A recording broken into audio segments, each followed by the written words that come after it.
Welcome, class. Welcome, welcome. Good morning. How are you doing today? Drop a comment. Let me know that you're here. You're ready to go. Ready to get started. You'll have to forgive me. Voice is a little bit scratchy. Don't know what's going on. But lately, I have been having such a weird, tickle in the throat. Listen, I'm not sick whatsoever. I'm not, I lied. My throat is not scratchy at all. But it's like it just locks up every now and then, usually in the morning. It's the weirdest thing. And what else can I say? I went to the doctor, did all this stuff. I'm trying to find out what's going on. So I got to do some chest work. I got to check the lungs. So I'm going to get that done. But yeah, I don't feel tired. I don't feel sick. No scratchy throat, no sinus, right? No runny nose. I mean, the normal stuff. No fever, nothing. Feel great. But every now and then, voice just gets a little locked up. I don't know if it's because I talk a lot throughout the day and then I record and then I live. Who knows? But what I'm asking for you is prayers, right? Strong vocal cords for this session today. We're going to need it. We're going to be diving deep into the numbers. So if I can get those prayers in from you, that would be helpful. With that being said, let me honor some of the people in the house. We got Jerry, good morning. Tim, hello. Scott, Jessro, how are you?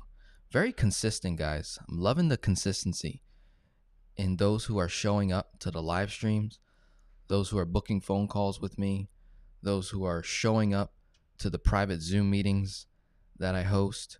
I mean, you're really immersing yourself in your own personal finances. You're setting aside the TV shows, you're setting aside different things, and you're redirecting time, just like you're redirecting cash flow back to your control so that you can either pay off debt, leverage debt, fund your policy, fund an investment opportunity, whatever that may be. So I just want to give you guys a shout out and honor you. Doug, hello. Thank you guys for being very consistent. Regina, good morning. I have double duties today. I'm attending a global mission extravaganza. So I'm in here. I want to be consistent. Love it. Andre, consistency. Love it. Joel, hello. You're not the Joel that I'm thinking of. This is a different Joel. So good morning. Pearl, ready to go. Mark, good morning. Mr. P, how are you? Good morning. Let's do this. Love you, brother. Love you back. Prayers, thank you very much. Daniel, in the house. Shanita, hello, hello. Awesome. Love it. We got 35 people in the house. That number will be rising. Let's not waste any more time. Let's dive right into the lesson of what we're discussing today, which is velocity banking and infinite banking coming together, right? Working together, right? You don't see too much content on the internet talking about these two concepts actually benefiting each other. You usually just hear one side, velocity banking for just this, and then you'll hear infinite banking for just this, right? But there is a way for these things to come together. And as far as I know, I have not seen anyone tie the two together so far. With that being said, the credibility behind velocity banking and infinite banking for the last 4 years is mostly a theory. It's mostly a theory, right? So I want to provide that transparency up front to you. My first velocity banking and infinite banking video combined, I believe, was in 2019 when I introduced it, because I was doing it on my own numbers. So it was a theory, right? Fast forward, we're now in 2022. That theory is still technically a theory, but it is being practiced by myself and a good portion of my clients, basically any client that has a policy in place and they have a debt tool, a HELOC, line of credit, plus credit cards. So that means they were doing velocity banking first, and then they jumped over, established a high cash value life insurance policy, and then they merged the two. And basically what that means to merge the two is you're leveraging the line of credit to either help you max fund the policy year over year, or a portion of it, right? Or it's where you position the funding, right? So let's say you're doing velocity banking, you have a HELOC, and you have a credit limit of 200,000 and you owe 100, but every single year, right, you're doing velocity banking on a month to month daily basis on that 100K that you owe. And part of your four major numbers from your expenses, you're saving 500 a month or 1,000 a month, whatever that number is, you're parking that in your debt tool. Why? Because it's manipulating your interest costs of borrowing on the line of credit itself. So you're simply just parking your savings in the debt tool. And then on the anniversary date of the life insurance policy, you're withdrawing those funds that were already purposed. These are purposed funds for your policy. So let's say that's 30 grand. Boom. So you go from 100K, now you owe 130, right? But that was money you already had purposed, okay? So boom, max fund the policy 30K, and then the client typically will borrow, right, from or against, okay? Don't get confused in the terminology. It's not that important, right? So you can say borrow from or borrow against. So if you borrow against the life insurance policy, take out a loan, right? Then that money, for most of my clients, they're investing it into their own business, into investment opportunity, into real estate, right? Or a debt that they want to eliminate, right? And then meanwhile, they continue doing velocity banking on the HELOC. So all money goes in, expenses come out, cash flow stays. Okay, cool. So this is still like theory, because it may not work for certain situations, could work over here. So it's not a 100% of the time this is always going to work type of thing, just like velocity banking, just like infinite banking, right? But in terms of credibility, there's not a whole lot of credibility around these two concepts coming together, simply because it's not being promoted or talked about as much.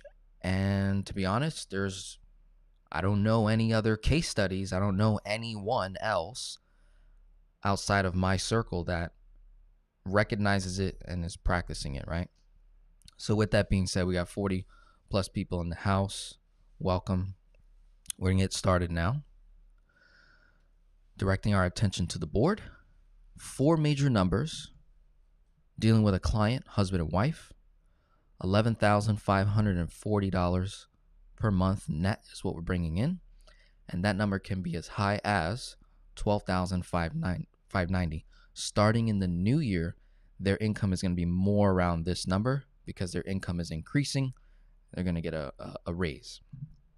So when I map out the strategy, I'm actually going to show income at this $11,540 throughout the whole year of 2023. And then I'm going to do the same thing with income around $12,590, and it's going to give us a nice little range, okay? Total expenses, okay? Total everything that leaves their checking account, whether it's on a monthly, semi-annual, annual, quarterly, debt payments, toilet paper, right? Toothpaste, bathroom products, birthdays, holidays, vacations, taxes, giving, tithing, saving, and everything, right? $8,390. Why do I stress that? Because when I'm getting numbers from you guys that are not clients and you're reaching out, or you're brand new and you're watching the videos and you're trying to run your own numbers by comparing the case studies that you see.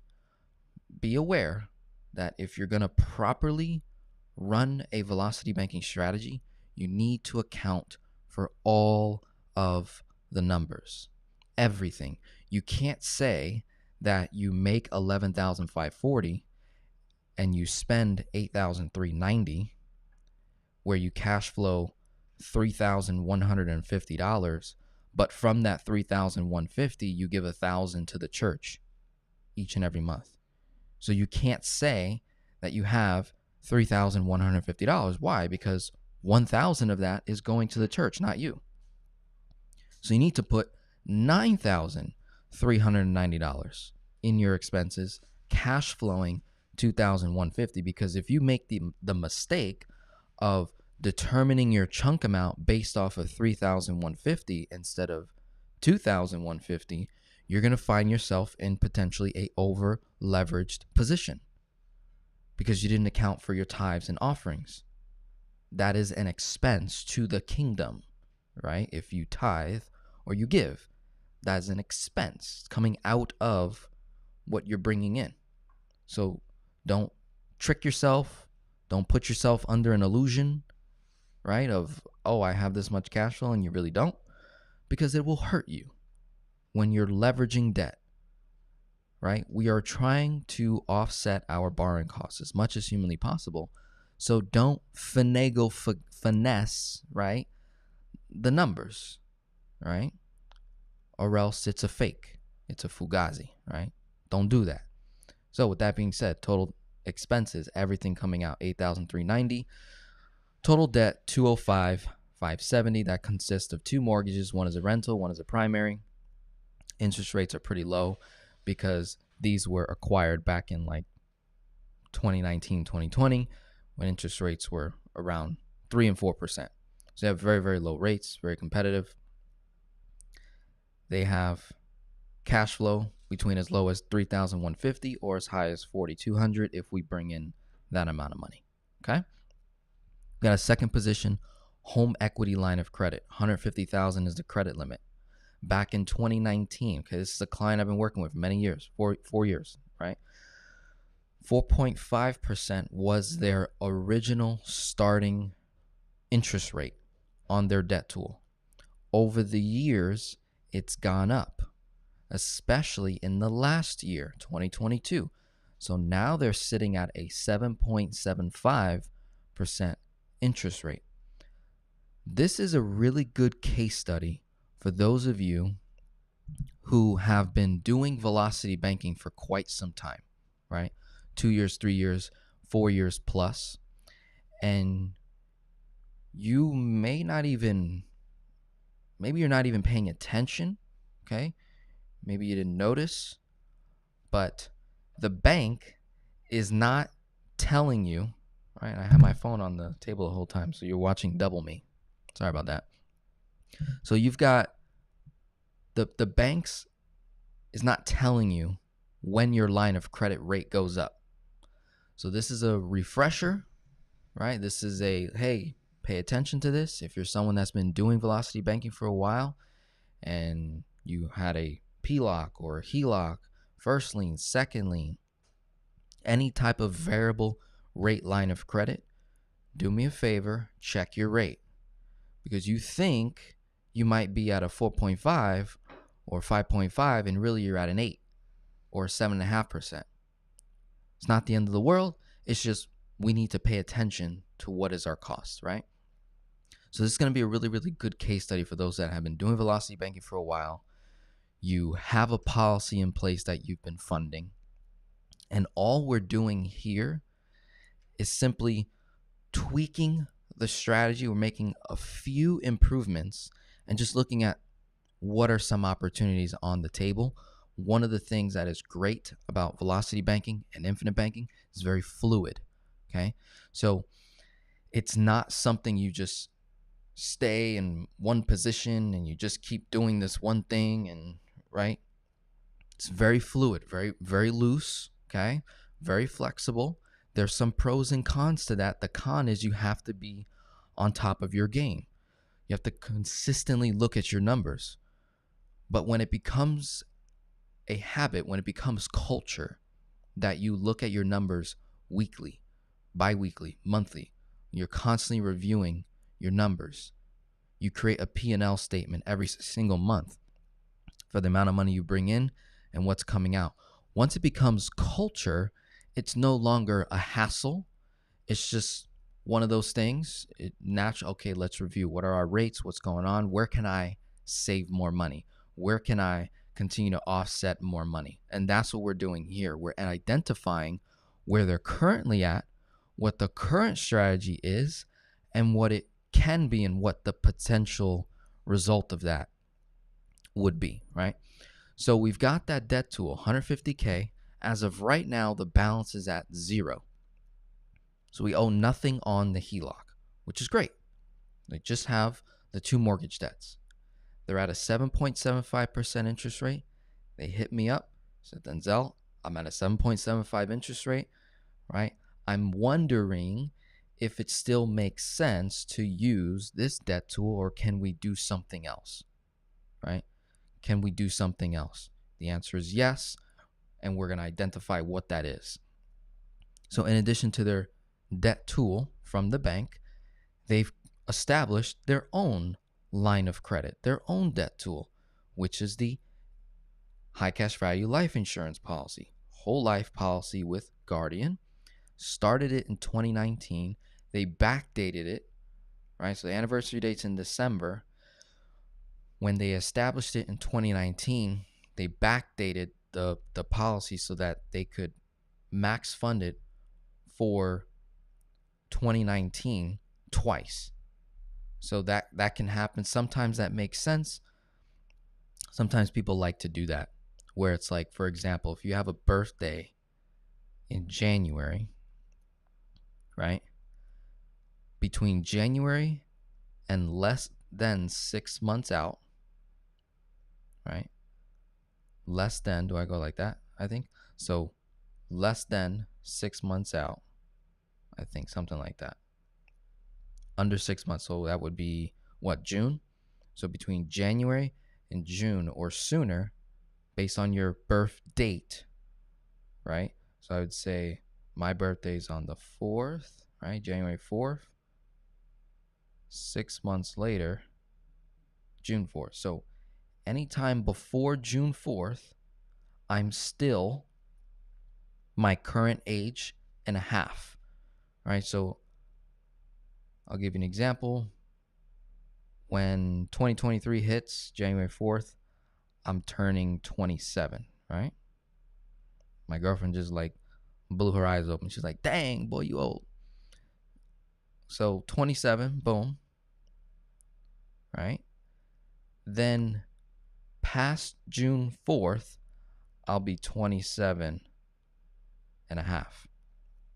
According, life insurance, this is how they look at it. So in that little window, if I was to establish a policy, I can set my anniversary date to January 4th, even though we're in maybe May.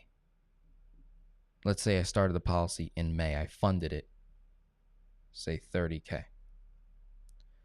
Well, traditionally, you would have to go May 2024 is when I would be able to put in another $30K.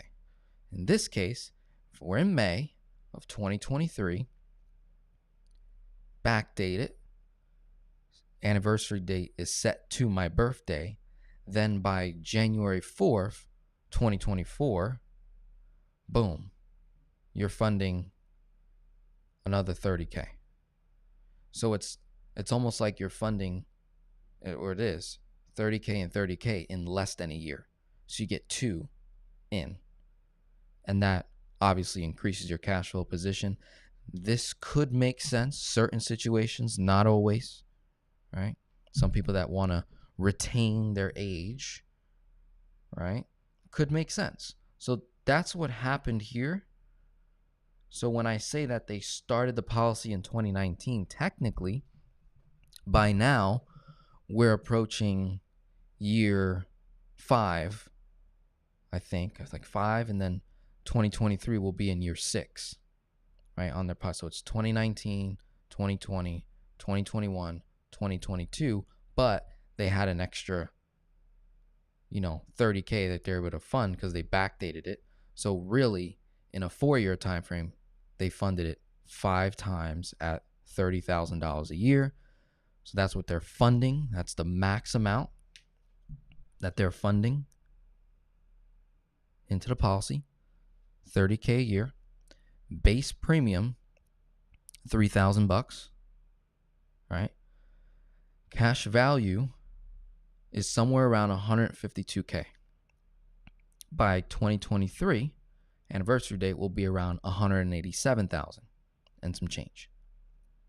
Now, they have $90,000 in loans.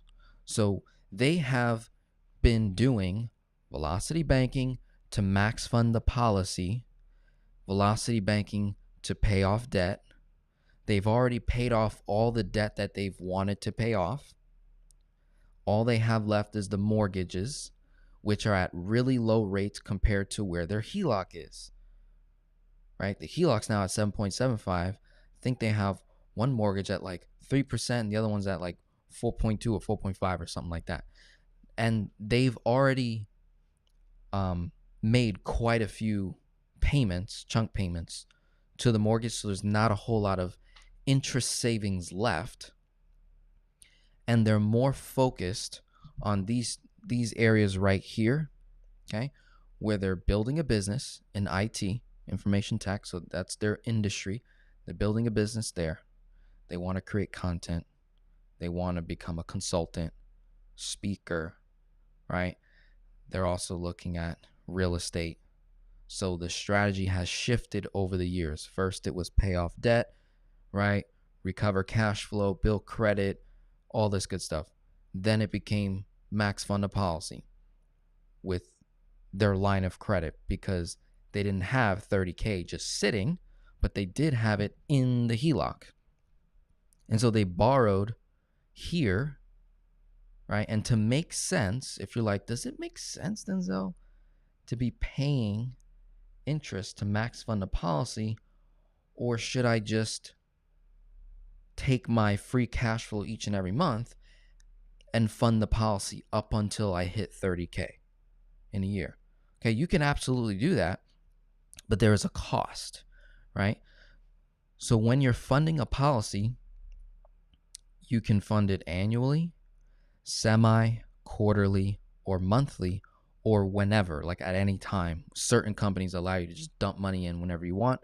Guardian is one of those companies where you can just dump money in whenever you want. Now, the most inexpensive way to fund a life insurance policy for the infinite banking concept is going to be annual. Because when you do monthly, quarterly, semi-annual, they tack on some additional fees. And these fees, depending on how much we're putting in, can sometimes be around $500 more.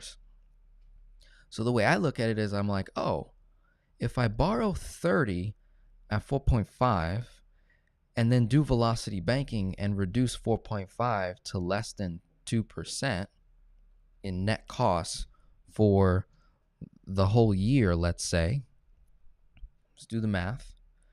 30K times 2% is $600, meaning that I would owe 30K for 12 whole months. And we know that's not the case when we're doing velocity banking, right? It's more like we're paying dollars and cents for the first 4 to 6 to 9 months, gets to a point where you completely offset your costs, and that $600 in some cases over a period of 12 months can become half that number. So maybe they only pay 3% in cost. So throughout the whole year, right, maybe they reduce their costs to less than 1%, 2%. Now, let's say it was 2%. $600 for the whole year. Let's just say that was the case. Then you factor in the cashback rewards that the client would get, and that would decrease the number. But let's say that was included and it's still $600. Does that make sense? $500 was my cost in the policy, $600 cost in the HELOC. And here's the other factor, is the cash value day one begins to grow, as opposed to paying in $3,000 month one, $3,000 month two, $3,000 month three, $3,000, right, all the way up until I get to $30K. If you kept doing that, understand that the cash value is growing by that dollar amount. So it's like dollar cost averaging, right? So it's only growing by the amount of money that's in there, obviously. So if I have $30K growing day one throughout the whole year, my cash value is going to perform better than the person that pays $3,000 a month. Because remember, you've got some of that $3K is going to cost that my $30K did not pay for, right? I paid some of it over here, but then can completely offset it. So in certain cases, again, it makes sense, borrow from here, bring your borrowing costs to basically nothing. That's usually what we're always shooting for. Whatever I pay, I completely offset it through cashback rewards and velocity banking. And then when I look at those two other things, the cost, it's like you were going to pay it no matter what, right? That cost is there, whether you do it monthly or annually. It's just who pays less. That's what we're solving for. And so more often than not, we're paying less in total net costs when we fund it annually. So I just wanted to illustrate that. That's very important for you to know. That was the strategy. There you go. Velocity banking, infinite banking coming together, improving it a little bit, right? Little tweaks, nothing crazy. But it has a nice compounded effect over the years. So coming back, policy, Guardian, started 2019. We're in year 5, funding $30K a year is the max. Base premium is $3,000. Cash value is a little over $150K. Loans, $90,000. The interest rate on that $90K is 5.65%. So $90,000 times 5.65%. That's what we're paying per year on $90K. Paying $5,085. Obviously, some of that $5K is getting offset by the total cash value growth in the policy from the dividends and the guarantees, right? So this $5,000 goes to the insurance company. The insurance company pays a dividend to my cash value, as if I didn't have the $90K borrowed out, right? That $90K went and did things already, and it got returns. They saved thousands of dollars. They recovered cash flow. They increased income. So that $90K has been solved for. All they're doing, we're in a point now where they're like, okay, what's the next step? Line of credit's at 0. Should I borrow from the HELOC and then pay off the loan on my policy? Well, that wouldn't make sense, right? Because now you're pushing 7.75, right? You're moving 5.65 simple interest to 7.75 simple interest. So whenever you're looking at two different lines of credit where the interest is calculated the same, you typically will go with the lower rate in terms of where you position your money. You will also not borrow from the higher rate to pay off the lower rate. That wouldn't make sense. And then what if you're like, well, Denzel, what if I borrowed from here, paid off my loan, and then took a loan out of here and paid back the HELOC? And I'm like, well, what did you do? You didn't do anything. All you did was increase your costs. So we don't want to do that. That would not be wise. But maybe there's another option on the table here that we can look at, right? So those are all the important numbers that gives you the full context, right? From there, now what we do, here's what their current strategy has been looking like. Current position. Income goes into their checking account, right? All money goes into their checking account. They then move that into their HELOC. They're doing velocity banking. So all money goes into their debt tool. Expenses were coming out to pay bills. Cash flow stays.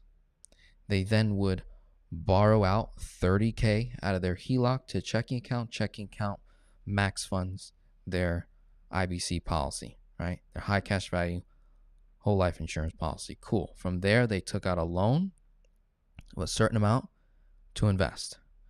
They're max funding their HSA. I believe at the time they're max funding a Roth. And they're also sending money to their business, right? Okay, cool. Here's the potential strategy. We get rid of the HELOC temporarily. What I mean by that, we're not closing it. We're just leaving it dormant. We're not going to mess with it. The rate has increased our borrowing cost. Went from 4.5 to 7.75, right? So that's a 3.25% increase. So it's making less and less sense to even use the tool. We can now get more by either snowball, or I can go to a bank, I can approach a certain bank and get what's called a cash value collateral line of credit, or cash value collateral loan, CVCL for short, cash value collateral loan. Another word for it is an insurance-backed line of credit. We can now establish our own debt tool at potentially a lesser rate than both of the rates, right? Potentially. It's not always the case, but sometimes it is. In this situation, that's what we're looking at. So the potential strategy is we can position ourselves. Income goes into our checking account. The HELOC's at zero. So instead of borrowing it, we're no longer going to borrow from that. We go to a bank, get a cash value collateral line of credit, which means that this whole $90,000 will get paid off in one shot. So the bank will pay off the $90,000 loan with the insurance company at that 5.65% rate, and that $5,085 interest gets wiped out from the insurance company. But now I owe $90,000 in a personal line of credit, right, with that new bank. The credit limit that we can get is up to 95% of whatever's available in cash value. Not what's available, the total, despite whatever there is in loans, the total amount of cash value in the policy, let's say it's 152, times that by 95%, you're going to get 144,000 and some change. So I just rounded it down and said, okay, if they go to the bank and get 144K, right? Day one, they'll owe 90 grand, right? In the line. From there, they can go to a 5.5% interest rate. So we go from 7.75 and 5.65 to 5.5, right? And now I can do what? Velocity banking. The alternative, if they were not to get a cash value collateral line of credit, they can do velocity banking on the policy itself. It's just going to be a little bit slower and not as efficient. What do I mean by that? Well, they owe 90 here, right? And they have this much in cash value. That's about the same in credit limit, yes? Okay. But it's a lesser rate, 5.65 as opposed to 7.75. HELOC's at zero. What they can literally do is when they get a paycheck, right? They can literally dump their whole paycheck and make a payment to the policy. It's already max funded for the year, so they can make a payment to the policy, right? Each and every time they get a paycheck, and then they borrow out, say, one time a month or maybe twice a month. They have to time it correctly, and that's the only issue that someone would have. So the safest thing to do would be you just take out a loan for $8,390 from the cash value, right? And now that's back in their checking account, and their $11,540 sat inside of the policy, brings down the borrowing costs. So they're doing velocity banking. The only issue with that is it's not as efficient, right? Because when you're doing velocity banking on a line of credit, we can instantly move money in and out of the line of the HELOC to the checking and then checking to the HELOC. That's instant. You cannot do that with a policy. Whenever you make a payment to your policy, it takes a couple of days for it to register and clear and for it to show up. And then when you take out a policy loan, it takes 3 to 5 business days, right? If you do direct deposit, that's the quickest, maybe 2 to 3, 4 business days. Those are all days that I'm losing on interest, right? So it's not impossible. You can do that. But I think with a cash value collateral line of credit, we can go a little faster, despite whatever the rate is, right? Let's say the rate was higher than 5.65, it would still make sense. In some cases, it would still make sense because you can bring that 5.5 cost down to less than 2, which is increasing the efficiency, right? So income, checking account, all income, boom, goes into cash value collateral line of credit. From there, you would make a chunk from their line, because now they have a whole line of 144. 2/3 of that is 95K. So what do we do first? Velocity banking on what's owed. And then when an opportunity presents itself, I've got all this credit that I can use to invest and max fund the policy. Here's where it gets very interesting, guys. Check this out. The cash value collateral line of credit is money that is secured by the cash value in my life insurance policy, the 152K, right? Same money in 2 locations. I have 152. This is growing at a guaranteed rate of return. Guaranteed. Every single year, nowhere but up. It's growing.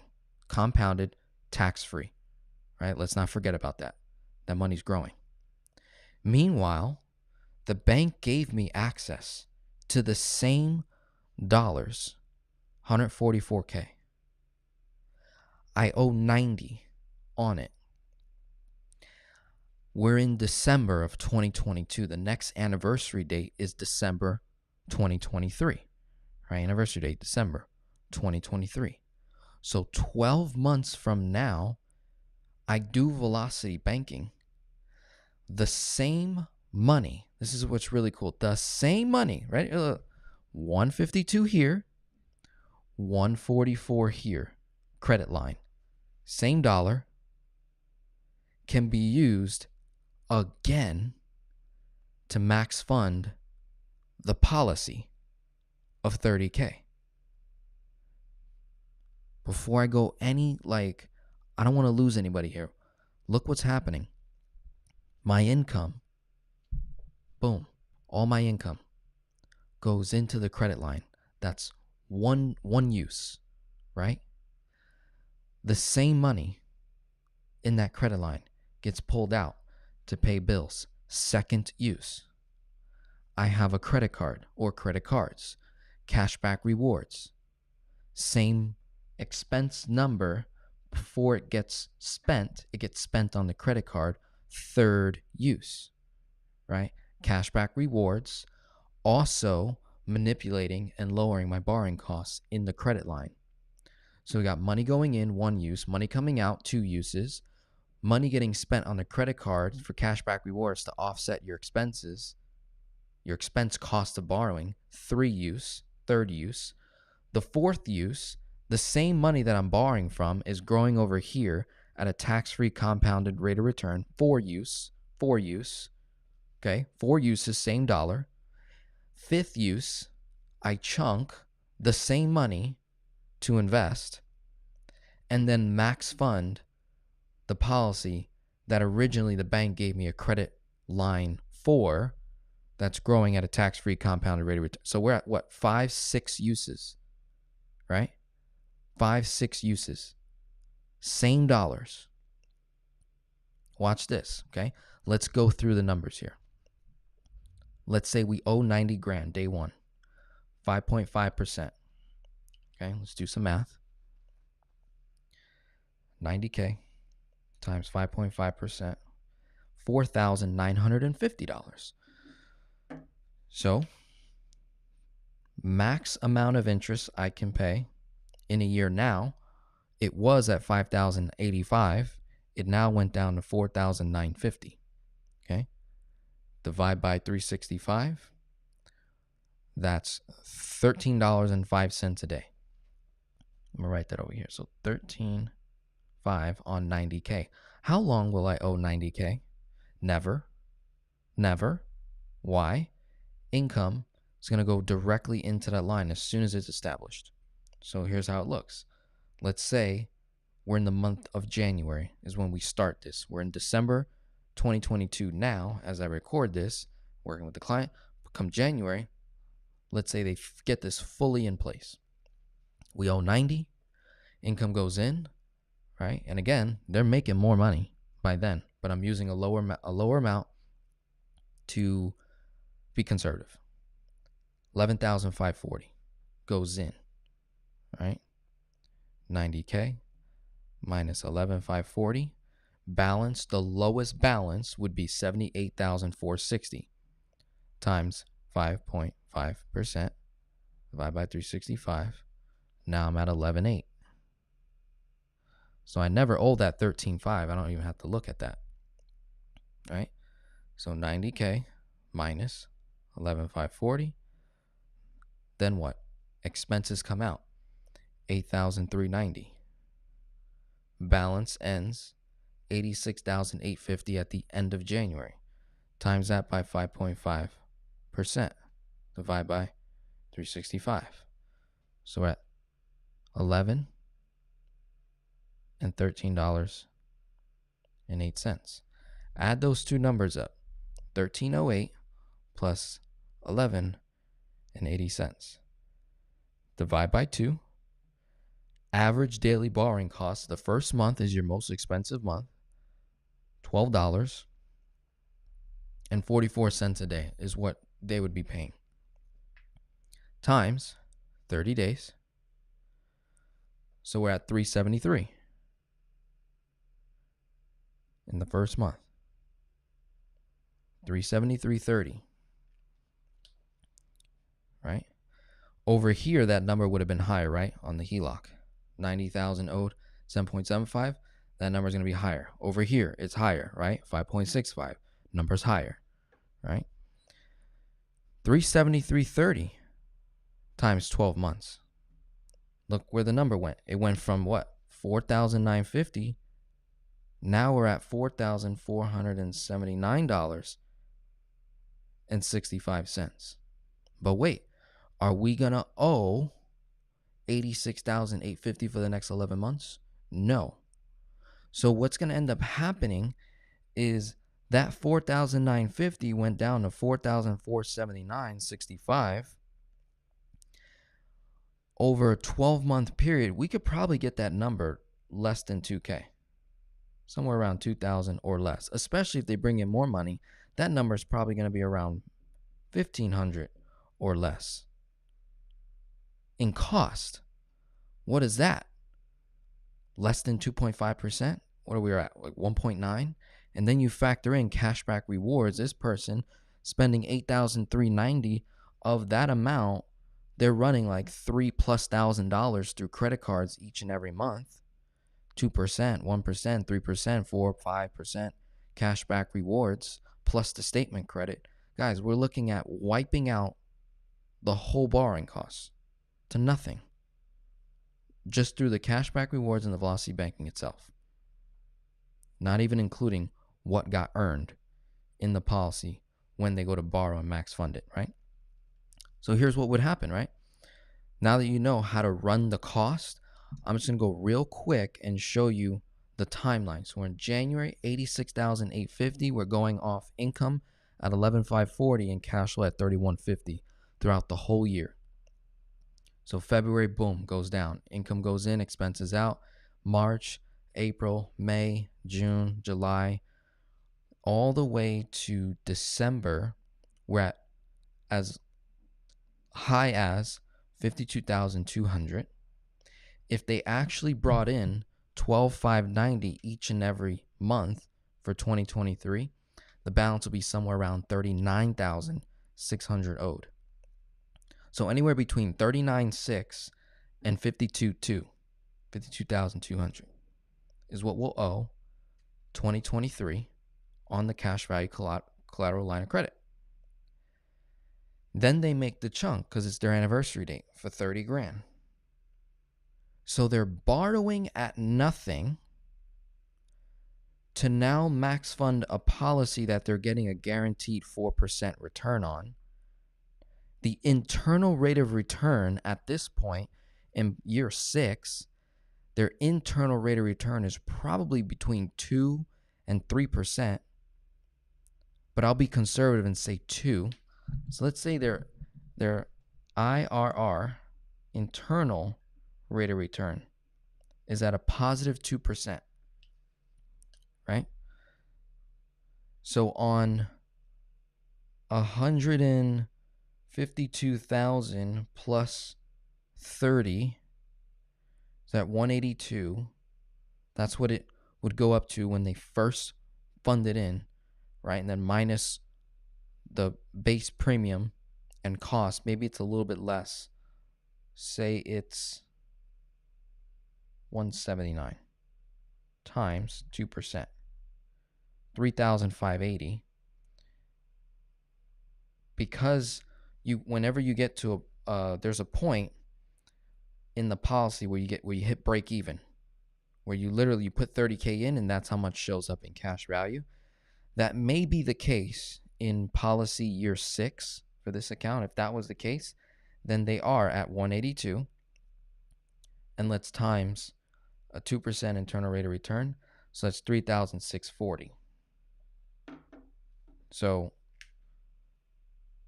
3,640, if it's a 3% IRR, they're at 5,460.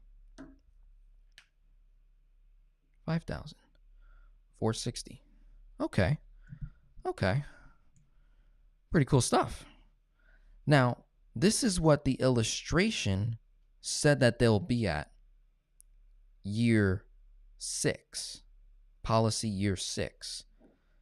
So if I'm at the end of policy year 5, I'm at 152 at the end, and I add 30K in principal, so I'm at 182, but then it went up to 187, right?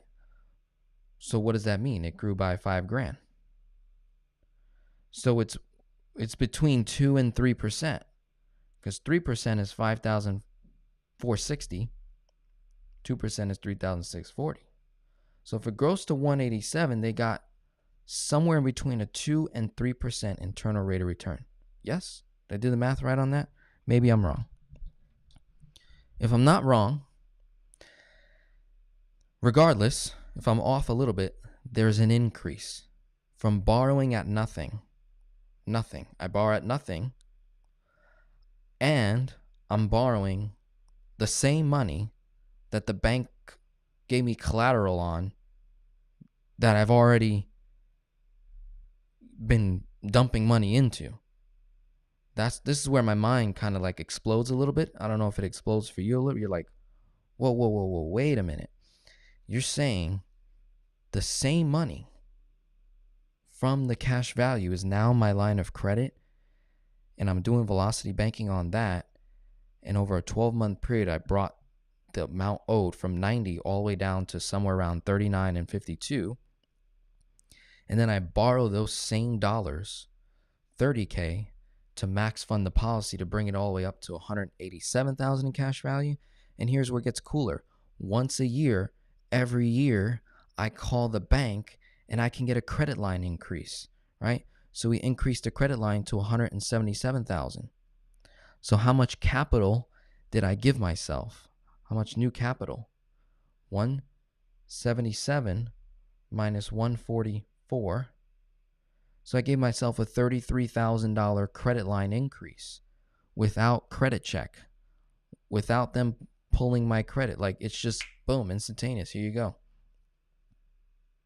So the balance goes up to anywhere between $69,600 or $82,000, less than where we started, right? So every year they can keep doing that, right? And then the credit line increase. So then what happens, guys?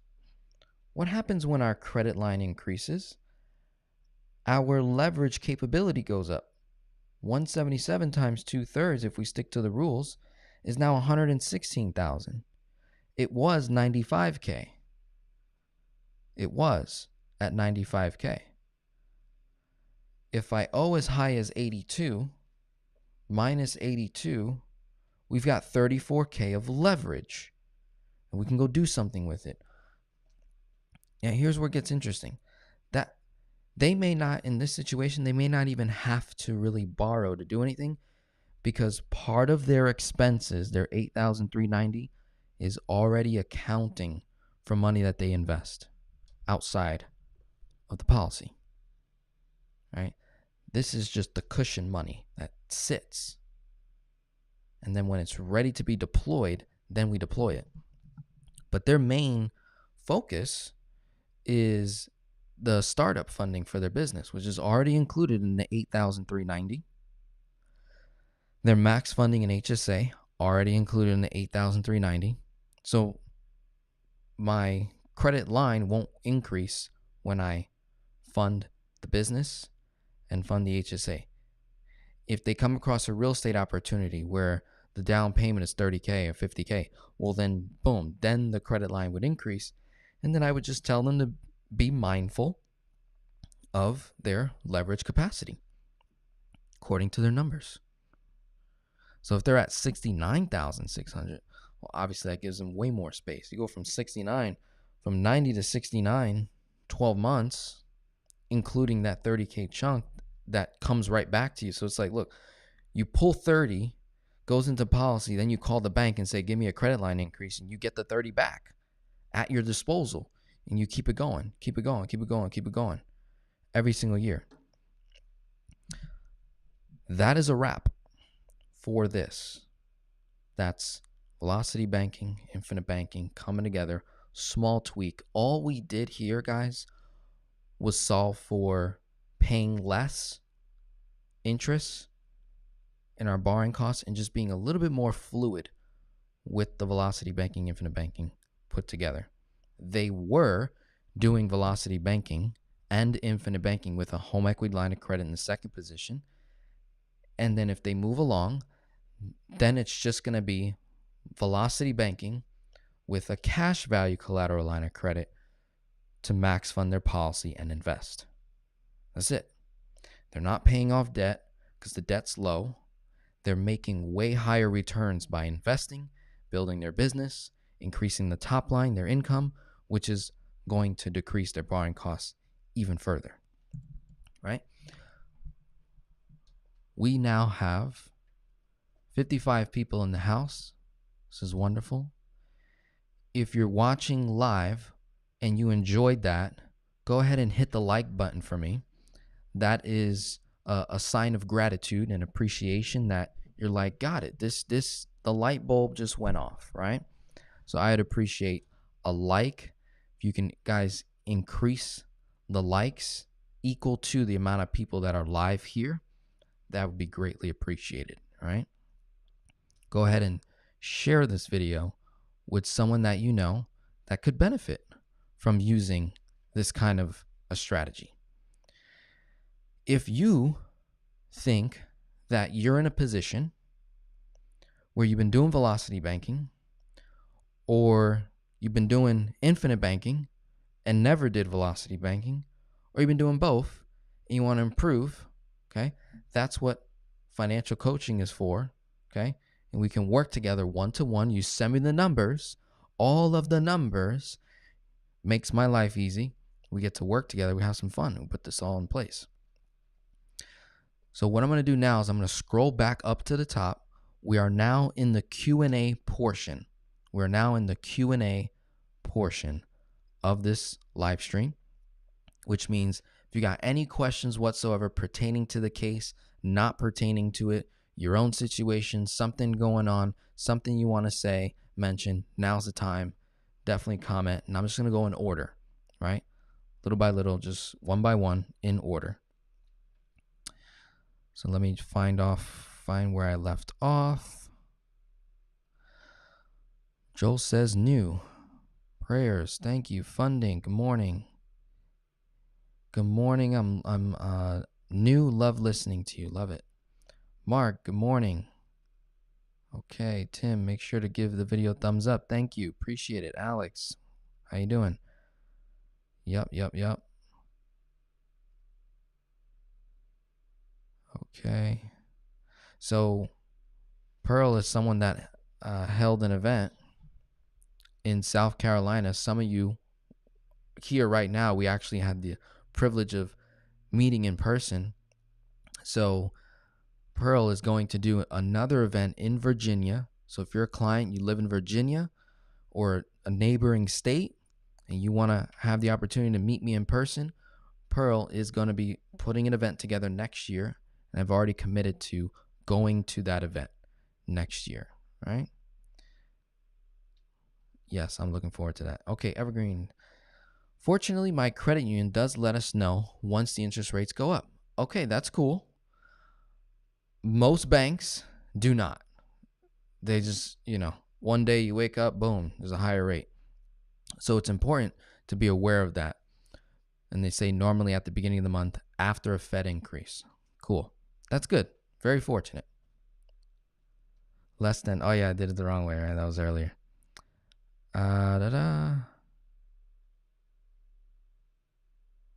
He is less than I. He is greater than I. Okay. That's how we remember it. Yep. Okay. I've been funding my policy with my line of credit pretty much since I started my policy with MassMutual since 2019. I take out a policy loan right after and pay the line of credit back. And that is because your line of credit rate is higher than your policy loan rate. That's probably why you're doing that. Okay? I'm assuming. Wondering if that's a strategy I can keep doing or maybe not. So when you look at it, right? Okay.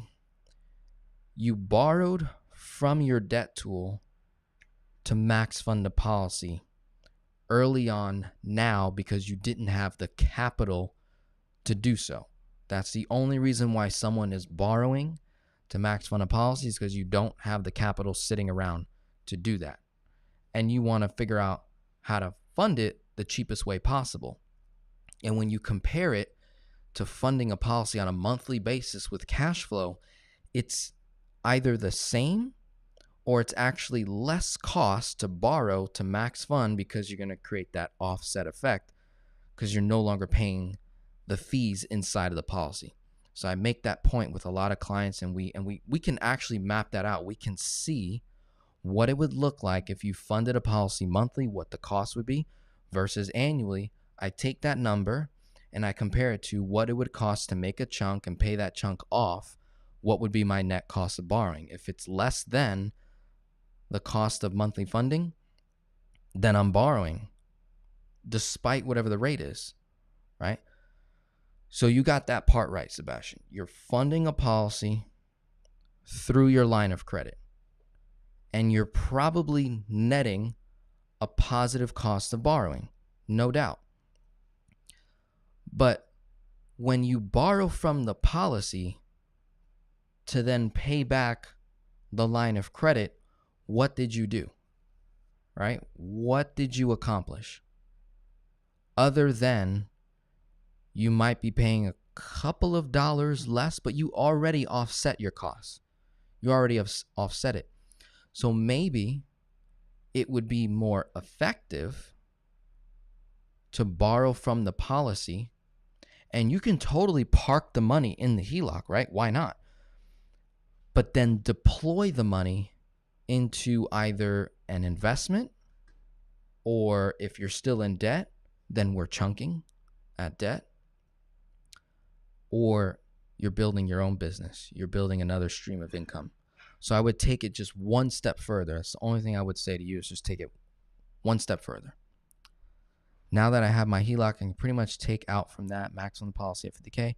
Should I try a different strategy at this point, or can I pay my HELOC back with another policy loan? Now, here's the thing.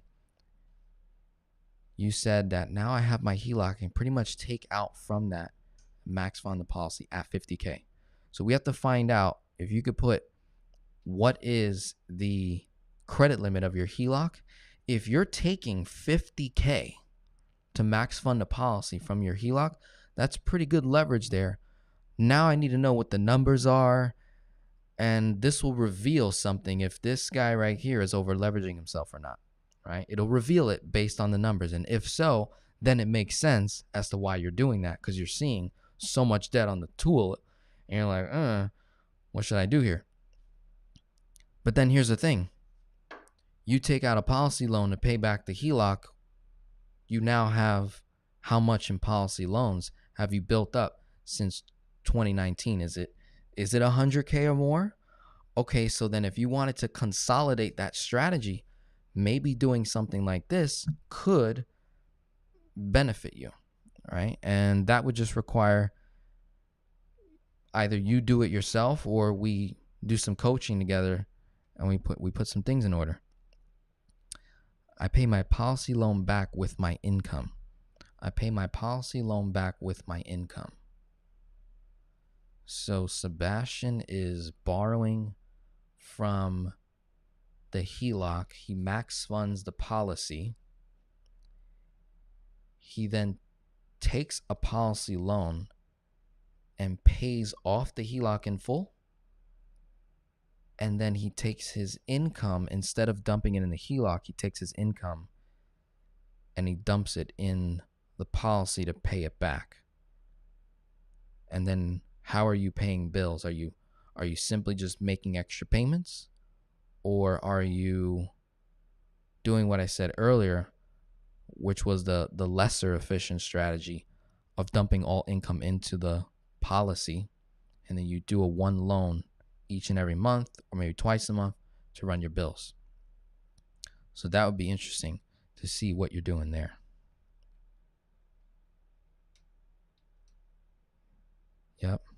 Yep. Velocity banking is based on ADB. What does that mean? One of the advantages of IBC is flexible payment. Yes, so no payments required. When we do take out a policy loan, we pay it back when we want to. Correct. Denzel, have you found it possible to have the checking account, HELOC, and cash value line of credit at the same bank? This would make transactions seamless. So no, the two banks that I have here on the board, M&M Bank, Merchant and Manufacturers Bank, is where I currently have my cash value line of credit. And then this is another bank I'm looking at, Coastal States Bank. The reason why I'm looking at them is I can get a cash value line of credit on my business. When you get to a point where your income is now coming mostly from a business, like in my case, then getting a cash value collateral line of credit on your business is going to increase efficiency even more. As for right now, I'm doing velocity banking with my salary and distributions and personal expenses, and then all my business operational expense stays in the business. So that's how I currently have it set up. But I have not found a bank that offers a home equity line of credit or line of credit and a cash value collateral line of credit. These banks typically, they just kind of specialize in that one area. And it's not that difficult, Eugene. You know, let's say you've got a HELOC and you got a cash value collateral line of credit. Again, it may not make sense to even use the tool anymore and just go full force on the cash value collateral line of credit. It may not make sense to have both going on. And you guys know how I typically, when I'm teaching velocity banking, typically the case is that you have one main debt tool and that's it. When you guys start doing 2 and 3 and 4 and 5 different credit lines, sometimes that in and of itself can mess up the flow. So you want to have your main debt tool and then in conjunction a credit card to run all bills that you can to get the cashback rewards to help offset that one account.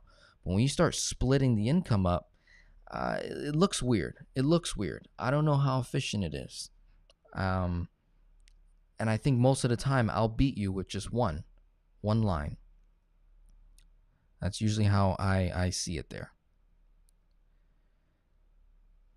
The contrast is powerful to calculate. Exceptional job. Thank you very much.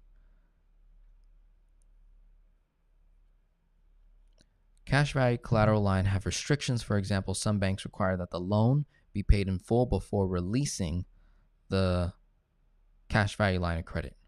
Correct. So that's not an issue for me. I don't see that as a restriction. I'm moving the whole loan to a lower interest rate environment to pay less interest.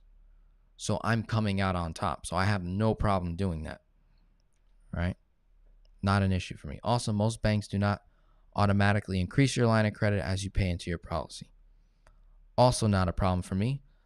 A simple phone call is, I'm using one limb, make the phone call. I don't see that as an issue, right? Forwarding your videos to some real estate clients. Thank you very much. Rockstar Finance Geek. How you doing, man? How do I find the best bank / credit union for PLOCs and HELOCs in the Raleigh, North Carolina area? I did a video, a live stream. If you know what I like that YouTube did is now when you hit my channel or you hit anybody's YouTube channel, you can see videos that have been uploaded under videos.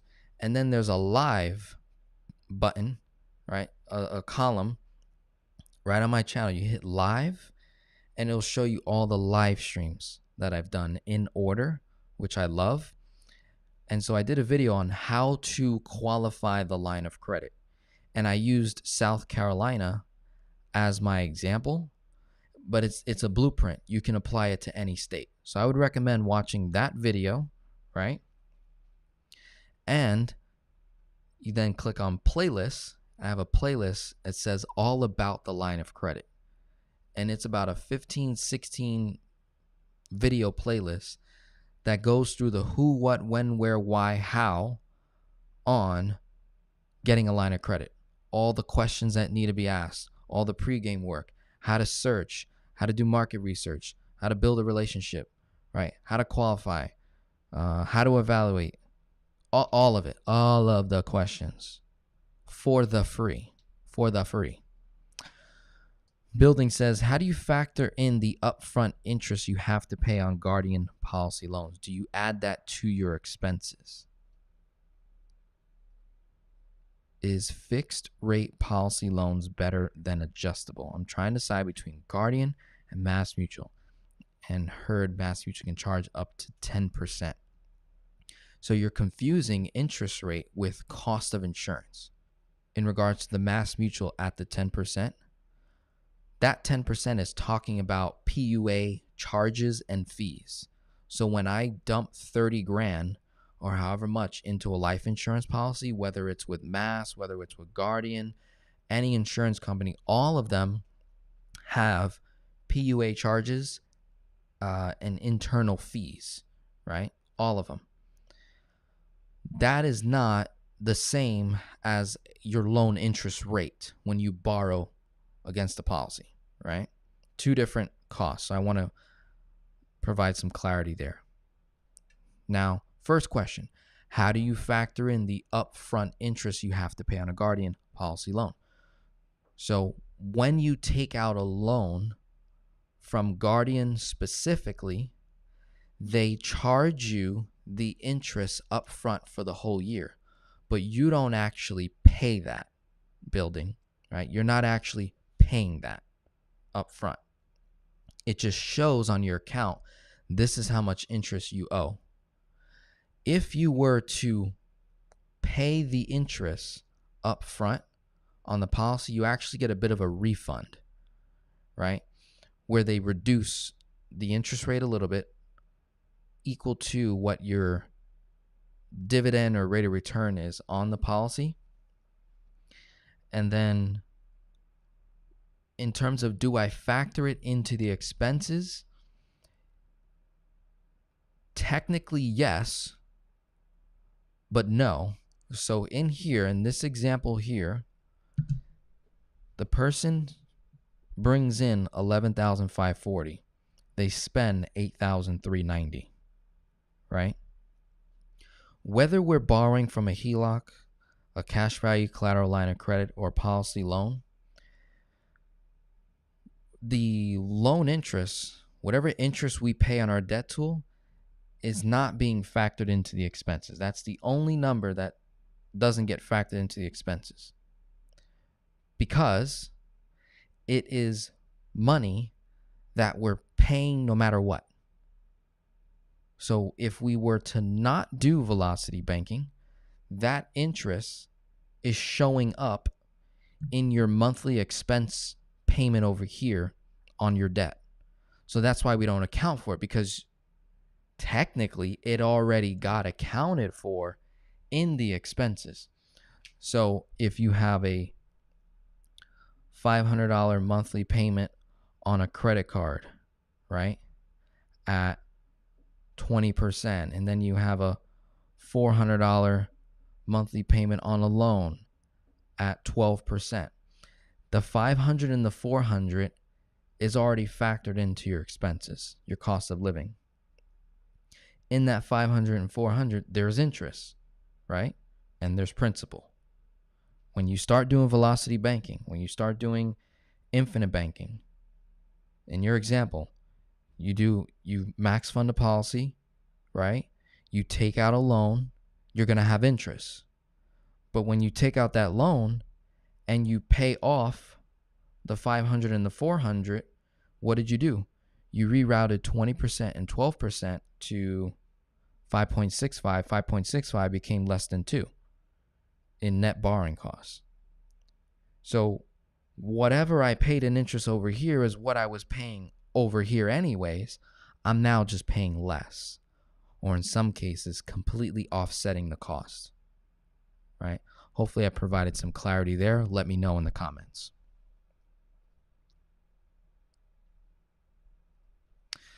Mark says, Denzel, I know I need to re-look at your catalog of videos for this answer. However, I still cannot find how to actually fund my policy with Guardian. I still cannot find how to actually fund my policy with Guardian. It's Mark Sweet, I think, is who I'm talking to. Correct me if I'm wrong. I think you already have a policy in place, correct? And if you do, then I'm having trouble understanding the question. If you're saying, like, you literally don't know where to like log in and pay for the policy, that's a simple phone call to IBC Global and they'll help you with that. Or if it's more of, I don't know how to fund it, like debt tool, capital, cash flow, like what's the strategy? This video just went over that, a case study. And then you're right, there's a catalog of videos where I go over multiple case studies. And if you're the Mark that I'm thinking of, then you're a one-on-one client. Let's book a phone call, right?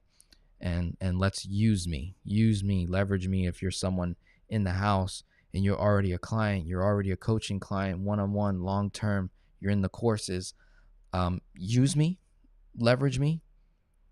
I have quite a bit of clients that I don't hear from because I know you're doing good and whatnot. But then the only time I hear from you is when things don't go good. So I don't want to be a reactive financial coach. I want to be proactive, but I need your help in terms of you guys leveraging me, right? So don't wait a year to book a phone call with me when you know you've got access to me, all right? Just a little shout out, little poke to my clients who are watching and catching the replay. Vanessa, good morning. The credit card are sending out 0 interest for 12 to 24 months. Why? Because they want your business.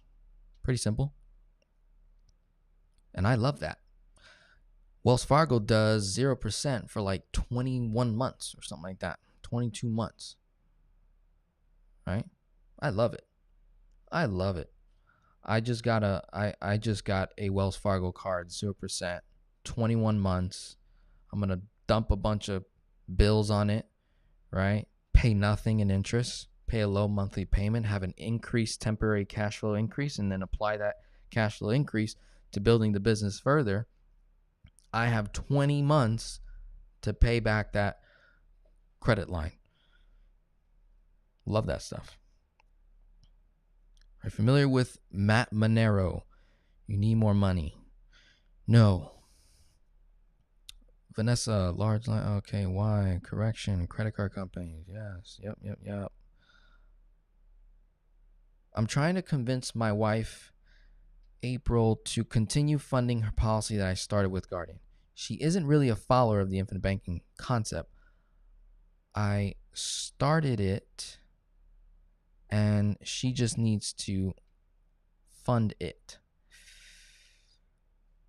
Yeah. That's a tough thing. That's tough. So guys, when we're coming across new strategies and new concepts, right? Sebastian, I know that you've been following me for quite some time, but wife hasn't. So we need to show grace. And here's the thing, you're the leader of the house. So not that you force, but use power, right? Power versus force, right? We want to use our skills, gifts, and talents to have open dialogues with our spouses, with the people that we love. We need to use our authority in such a way that's not forceful, but it's showing what could be. And if you're the leader of the house, so this is talking to the men, you're the leader of the house. So it is your job to lead first in everything that we do as men. Have to lead. If wife wants to take a 180 and go this way, and you're trying to go this way, this is not good. So I think there's more that we need to have before we force or convince wife to do something. How can we get us? How do we get us on the same page first, right?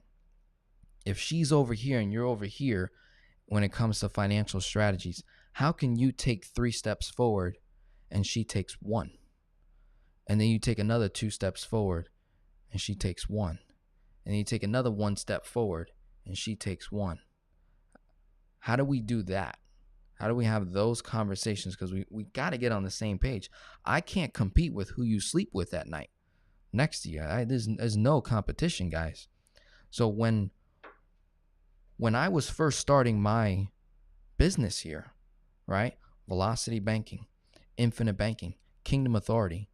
Guys, it took me 2.5 years just to convince my own blood of the things that I was doing.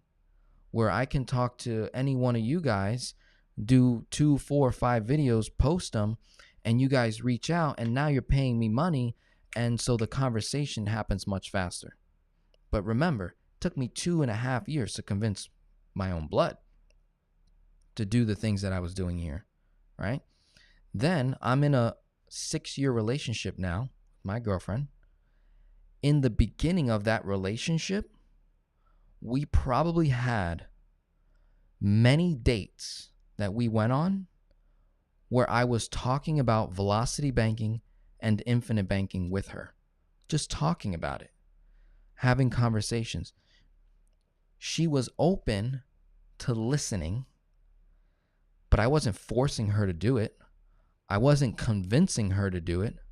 I was showing up as a leader and saying, here's what I'm working on. I want to get your feedback on it. I want you to, what do you think about this? I think this could help you tremendously pay off your student loans over a long period of time. So here I am painting a vision, painting the mission for our potential life together, even though we're still getting to know each other. I'm casting out a net. I'm casting out a vision and a mission. And what happens is there's people that come into your life that buy into that vision and buy into that mission. So how do we get wife to buy into the man of the house? How do we get wife to buy into the mission and vision of her husband? How do we do that? Let's have that conversation. I think some very unique things can happen. Some very unique things can happen, buddy. I'm no coach here. I'm no life coach. I'm no expert therapist, psychologist, but I am putting 2 and 2 together. And I'm thinking, okay, with that kind of question, I think there's some other preliminary dialogue and discussions that we can potentially have to really make this work, right? At the end of the day, as a leader, I'm trying to satisfy this woman, right? Trying to make the perfect life for this woman. So when they feel that, man, they're all in. I know mine is all in. How do we get wife to go all in? If she can max it out at $40K, but not doing anything. She's been talking about getting a house, finding a way to make a down payment. I suggest she start funding the policy so that when she's ready, she doesn't have to find that money. You're right. It's been 2 years since I started the policy for her. So you're still paying it. Am I correct? Long term, is better to fund policy with 0% interest credit card for the first 1.3 years or a HELOC. Is it better to fund a whole life insurance policy with a 0% interest credit card? I would say that there is a nice opportunity where if we can get a 0% credit card and do the convenience check, right? Or a balance transfer with 0 balance transfer fees, right? Those exist. And it's 0% for like 12 months. And you're deciding between credit card and a PLOC. Like you already have these the two tools, credit card, PLOC.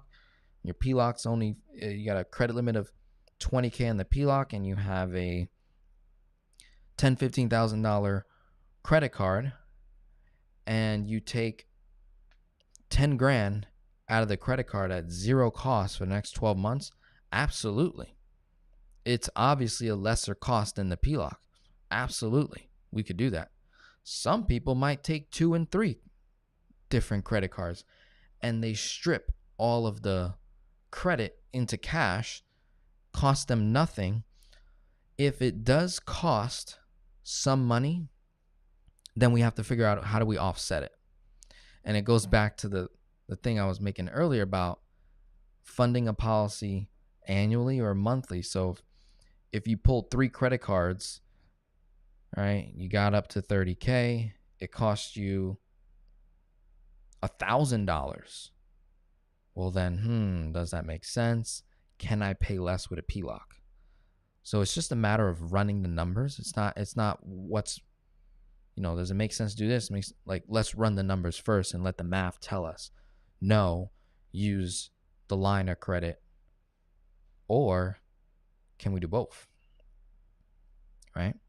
Maybe the full chunk is $30K and we can pull up to 10 out of the credit card at no cost. And now we only got to pull 20 from the PLOC. And so now you're only paying interest on 20K to max fund the policy, and that reduces your costs. So everything is a game of lowering and offsetting interest, right?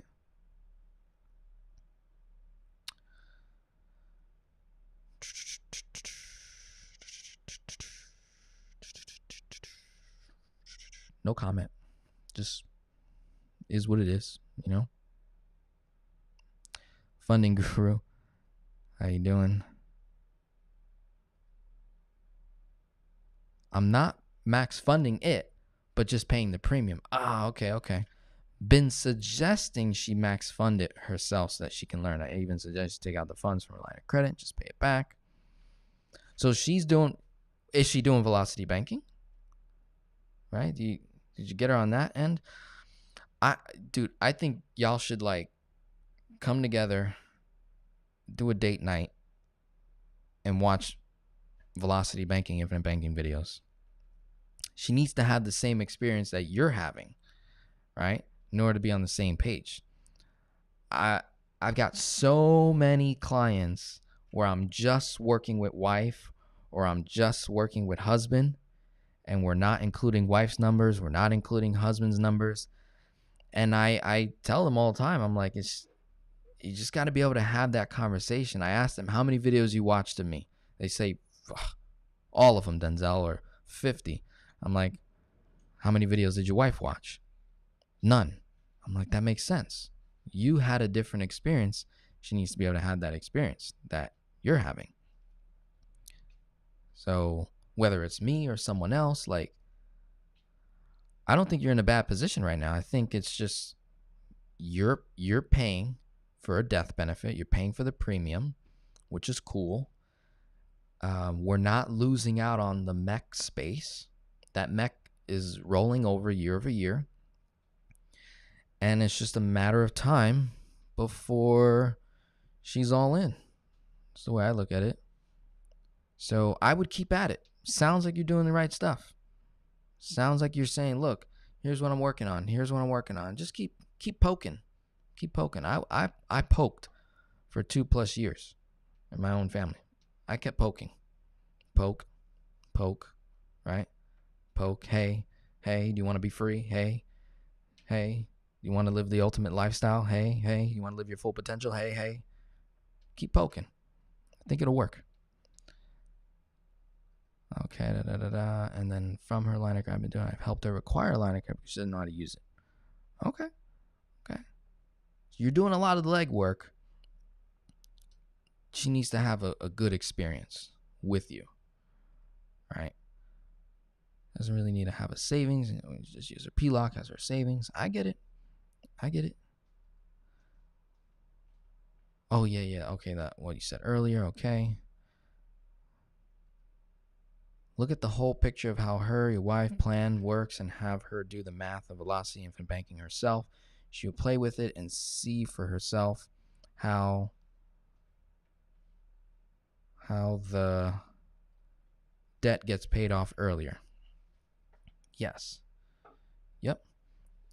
We have to like create opportunities where like let them come up with it. You know, like let them think they came up with it, or you're asking for feedback. You already know it, but like surrender your position for a minute and step into their shoes and see how can I bring this together? Because guys, when the money comes together, husband and wife's numbers come together, you're simply going much faster when you combine all the incomes of the household, right? I'm engaged, fiance makes great money, but he wants nothing to do with insurance companies or banks. I'm the poor one learning and trying to maximize every dollar I make. Go figure. Hey, you have to learn, because that's your fiance. You get to ask questions. Hey, What's your money story? Ask him that question. What is your money story? What was your very first interaction with money? Was your first interaction with money when you were 7 years old and it's 1985, right? Or 1976 or 2000, and your mom or dad walks into the bank and that you see them arguing over money.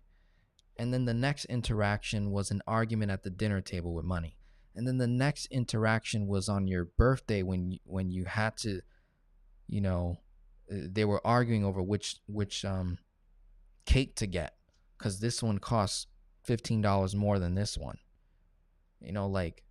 Let's figure out what their money story is and why do they have such a problem with insurance companies and banks? Why are they so against it? Like, why? Let's get to the why of it. Let's get to the heart of the matter. Once that reveals itself, then we're like, oh, I get it. You don't like insurance companies because you had a brother die, or you had a nephew or a family member die. They had life insurance on them, but the company didn't pay out the death benefit. Oh, that's trauma. Then when it came to banks, you never liked the banks because every time anything about banks came up, mom and dad was arguing about what was in the account and where'd the money go, and I got scammed and this happened. That makes sense why you got problems with them. And then you're learning how to become a friend of the bank, a friend of insurance companies, how to work with them, create relationships, and build alliances in these different industries, and get a totally different experience than from someone else that had a much tougher situation to deal with. So that's deep stuff. These are questions to ask your spouses, your fiancés. What's your money story? What's your first interaction with money? See what data you get from that. Khalid says, thanks. Awesome. Listening right now, I was trying to get you to tell her out loud, but you were mumbling. I was mumbling. Oh, man. How's my audio? I was trying to get you to tell her out loud, but you were mumbling. Well, hopefully my audio is... I've been on green levels this whole time. Let me see. Testing one. Yeah. I don't know why that would be the case. Sebastian, aren't you a client? I'm about to look you up right now. Let's see.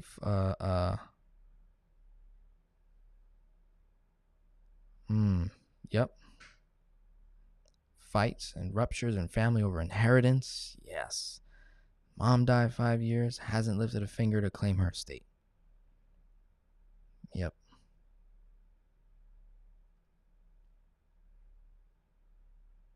Okay, it was speeding through. That's what you meant. Okay. Well, you gave a lot of details, man. I was trying to go quickly. But you get the point. Wife gets the point. Wife needs to check me out, right? Watch this stuff. Like, hey, wife. Hey, husband. Sit down with your spouse. 30 minutes. Let's watch a clip. How can this change our lives? If I'm not mistaken, if you guys are clients watching, some of you are clients, some of you are not, I really encourage when you book a phone call, have them sit in with you, right? On the call and have them witness the customer service that you get from me, the attention to detail, the attention to numbers, the attention to your goals and dreams and desires. They need to see that. So have them be a part of it. I think it makes the experience way funner, more fun. Does not know what to do with insurance, can be done. Okay. Any other questions, guys? We are approaching almost 2 hours. We got 40 likes, 42 people in the house. If I can have those 2 people that didn't like the video yet, go ahead and please like the video for me if you haven't liked it, right? I don't see any other questions. Got some other things, critical details that I wanted to share for those who have a policy in place for a couple of years now. You're considering getting a cash value collateral line of credit. Here are some steps that I would take that's going to improve that process of obtaining the line and then getting Velocity Banking started right away. So I'm going to share my screen real quick. I'm going to go right here. So let's go like this. Y'all see this? Let me go like this. Okay. So now you guys should be able to see this nice and clear. So here are the things that's very important. I think you should absolutely do before you open up or apply for the cash value line of credit at that bank, right? Very important. So be sure to open up a checking and a business account at the same bank before applying for the line, right? So let's say you're looking at Coastal States Bank or Merchants and Manufacturers Bank. These are 2 banks that I'm going to be doing work with. I already have a cash value collateral line of credit with M&M Bank. So what I didn't do, I did not open up a personal checking account before getting the line. I applied for the line of credit first. That cost me a couple of weeks of interest because I was not able to move a lot of money to the line right away or make external transfers. It was a bit of a hassle to get the accounts set up, and then you have to verify the bank account, and that takes a couple of days, right? So what I did, or what I would do, is you open up a personal checking account at the bank that is offering that cash value collateral line of credit. Let's say it's M&M Bank. Okay, open up the personal checking first. They also have business checking account, so you can do that too. Once you have the personal checking, let's just say we're dealing with personal checking. Once you have that open, go ahead and connect your external checking account where you have your income already going to. Connect those 2, get those verified, right? Once you do that, if you have savings or if you have any money that you're planning on dumping into the line right away, let's move that money over. Once you've done that, set up bill pay, connect your credit card accounts for auto pay, move your paychecks to the new bank, M&M Bank, set your income to go to that bank, right? Get all that set up. Then apply for the line of credit. Once you've applied for the line of credit, takes a couple of weeks, I think. It took me like 2 weeks to get everything going because you have to like sign paperwork and then you got to send the paperwork out. It's a bit of a process, right? Signatures, you got to communicate with the bank. I will say, honestly, they're not the most attentive bank. Attentive? I don't know how to say that word. They can be a little bit slow with M&M Bank. That's been my personal experience. And honestly, on my part, I was slow too because I'd be so busy. So I would also try to, schedule time where like that's what you're focusing on so you don't get distracted with other tasks. Try to have that as a priority when you're getting that going.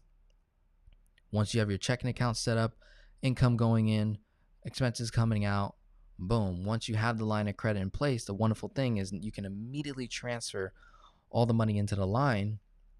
And at that point, you create near automation. And then all you have is your checking account at the bank where you have your cash value collateral line of credit, and it's instant transfers in and out. It's perfect, right? The last thing I would do is mark all days income comes in and mark days on your calendar for expenses coming out.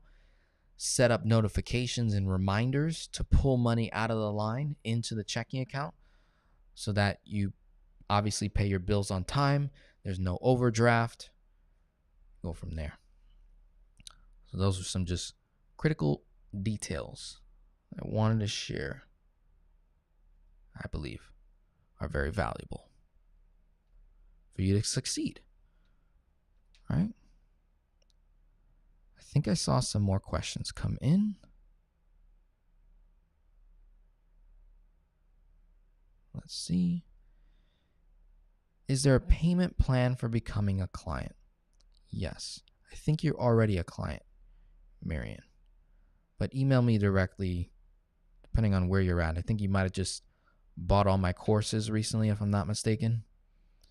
And then so one-to-one coaching, what I like to do with clients that, say you buy my courses, you bought the lifetime access, I was running a promotion or something like that. Whatever you've already invested in my courses and stuff, I like to comp that off of the total amount of the one-on-one coaching program.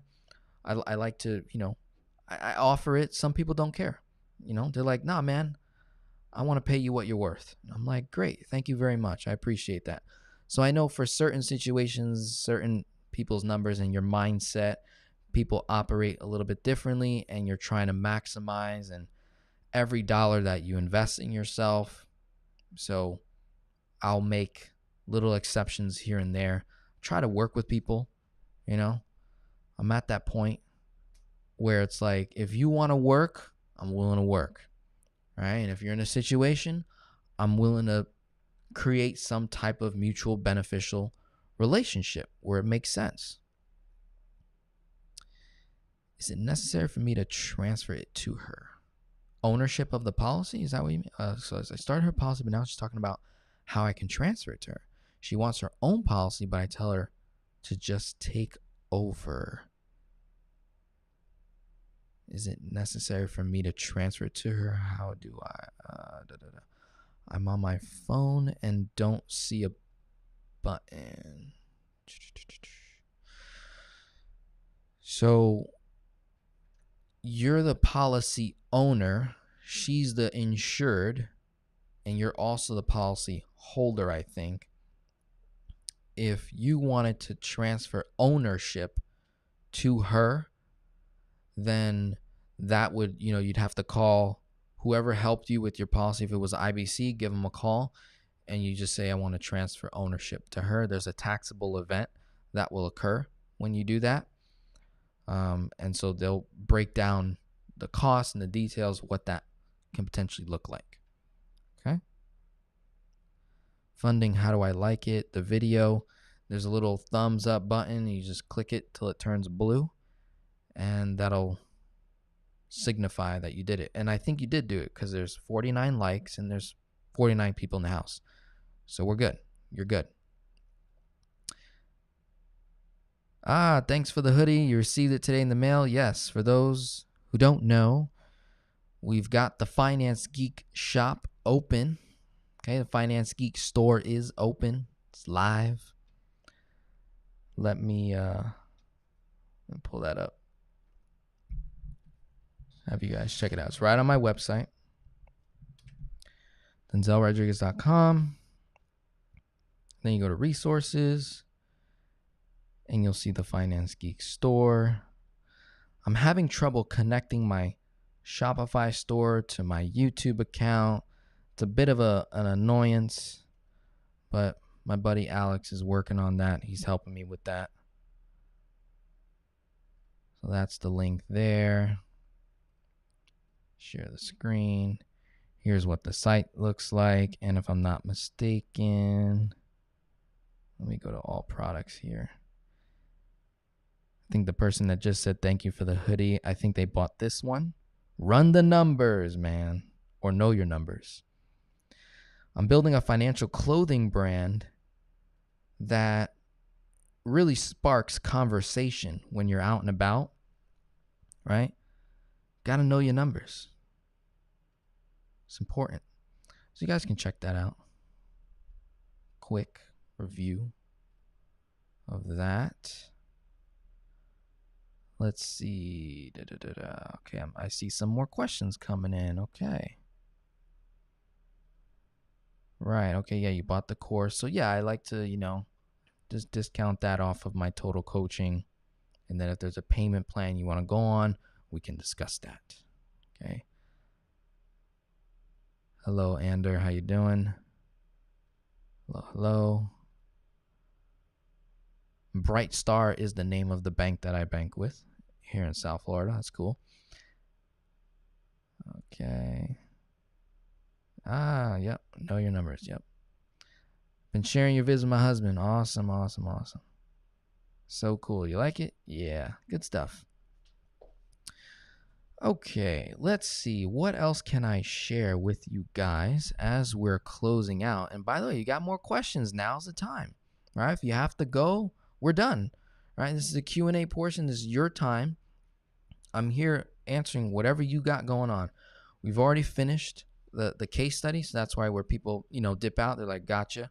I'm going back to my work and stuff. Okay. Let's see. Next year, so here's an announcement. Next year, I'm going to be putting on a live event. So my friend Pearl is putting on an event in Virginia next year. So I will be in Virginia 2023. I think she's looking at May or October. We'll get the details on that. I told her, start selling tickets now. All right, lock it in. I will be hosting an event, South Florida, in December, live. There will also be a virtual component, right? And it's all going to be done through the Finance Geek Ministry. That's the goal. Do it through the Finance Geek Ministry. It's going to be a giving event. We're going to do a lot of fun stuff. I'm looking for a space for about 100 people, and I'm looking to do it inside of a church, my local area. All right, so I'm looking at different churches in my area. I want to be able to stimulate economic growth in the church, get a bunch of people. It's mainly focused on family and friends and business partners all coming together, as well as clients. So any new people that, want to work with me, but you want to be able to meet me in person first or see how I operate, that's going to be a really awesome event to attend. So I'm excited about that. Somebody said, where in Virginia? I have no idea. He said, you're kidding? Really? Yes. I'll be putting on an event. It's going to be awesome. And we're going to go deeper than the video content that you see on you. So obviously we'll cover velocity banking, infinite banking, and Kingdom Authority. But at this mastermind event, we're going to be covering okay, what is our purpose and how do we create a business plan for your vision, for your purpose? So we're going to be covering business planning, really sitting down, going over, mapping out our entire strategy and how the concepts will play into it, of course, but really getting to the why behind everything that you do. So that's going to be very, very important. Let's see. I have just started watching videos recently. A lot of people are afraid of math. LOL. You're right. People are afraid of the math, but it's part of life. Got to do it. Do you need an interpreter? This would help so many more people that are limited English speakers. I'd be open to that. I have everything set up with bills for 2023. I will see how it will work actively. Thank you. Awesome. Yes. So, live event next year. As of right now, we're closing out the year. Okay. So, all of my coaching programs are coming to a close. They're selling out little by little. So, there's a couple of spots left. I'm going to go back to sharing my screen again.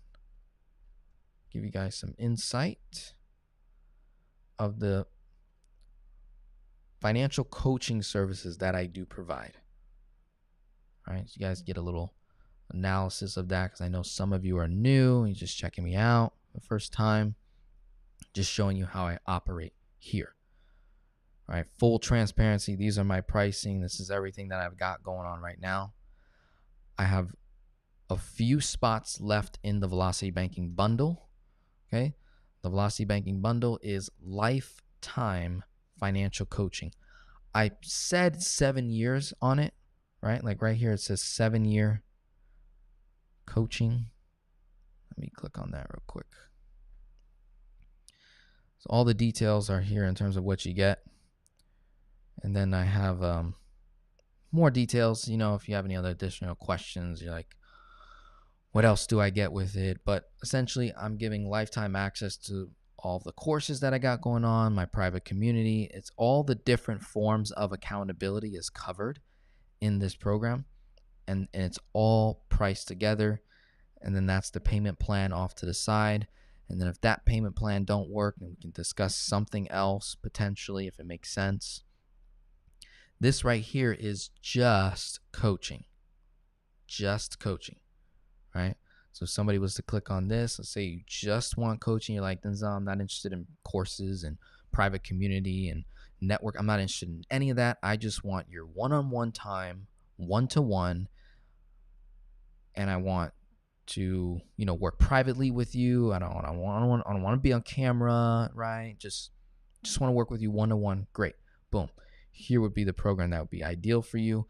These are the different coaching services that I do provide: Velocity Banking, Infinite Banking, business coaching, debt elimination, credit card churning, personal financial management, right? Getting the numbers together, content creation coaching, if that's something, that's stepping into like the business stuff, that's what you desire. So that is just straight up 10 1-hour sessions, phone calls that can be recorded if you like, or via Zoom, or just simply via the phone, whichever you like. You just let me know in advance from call to call, and we dive into the meat and the potatoes of how it all works. Now, let me show you what the coaching actually looks like.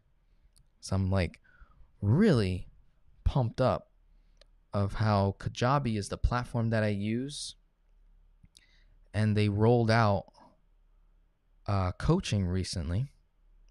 This year they rolled it out. Really cool stuff, man. I'm just showing you guys the back end stuff of what I got going on. Come on, load. So here we go. Financial coaching. This is what it looks like. So like when you'll get a login, right? When you sign up, and you'll see this. I break down exactly what you need to do in advance. I talk about the agenda, resources, right?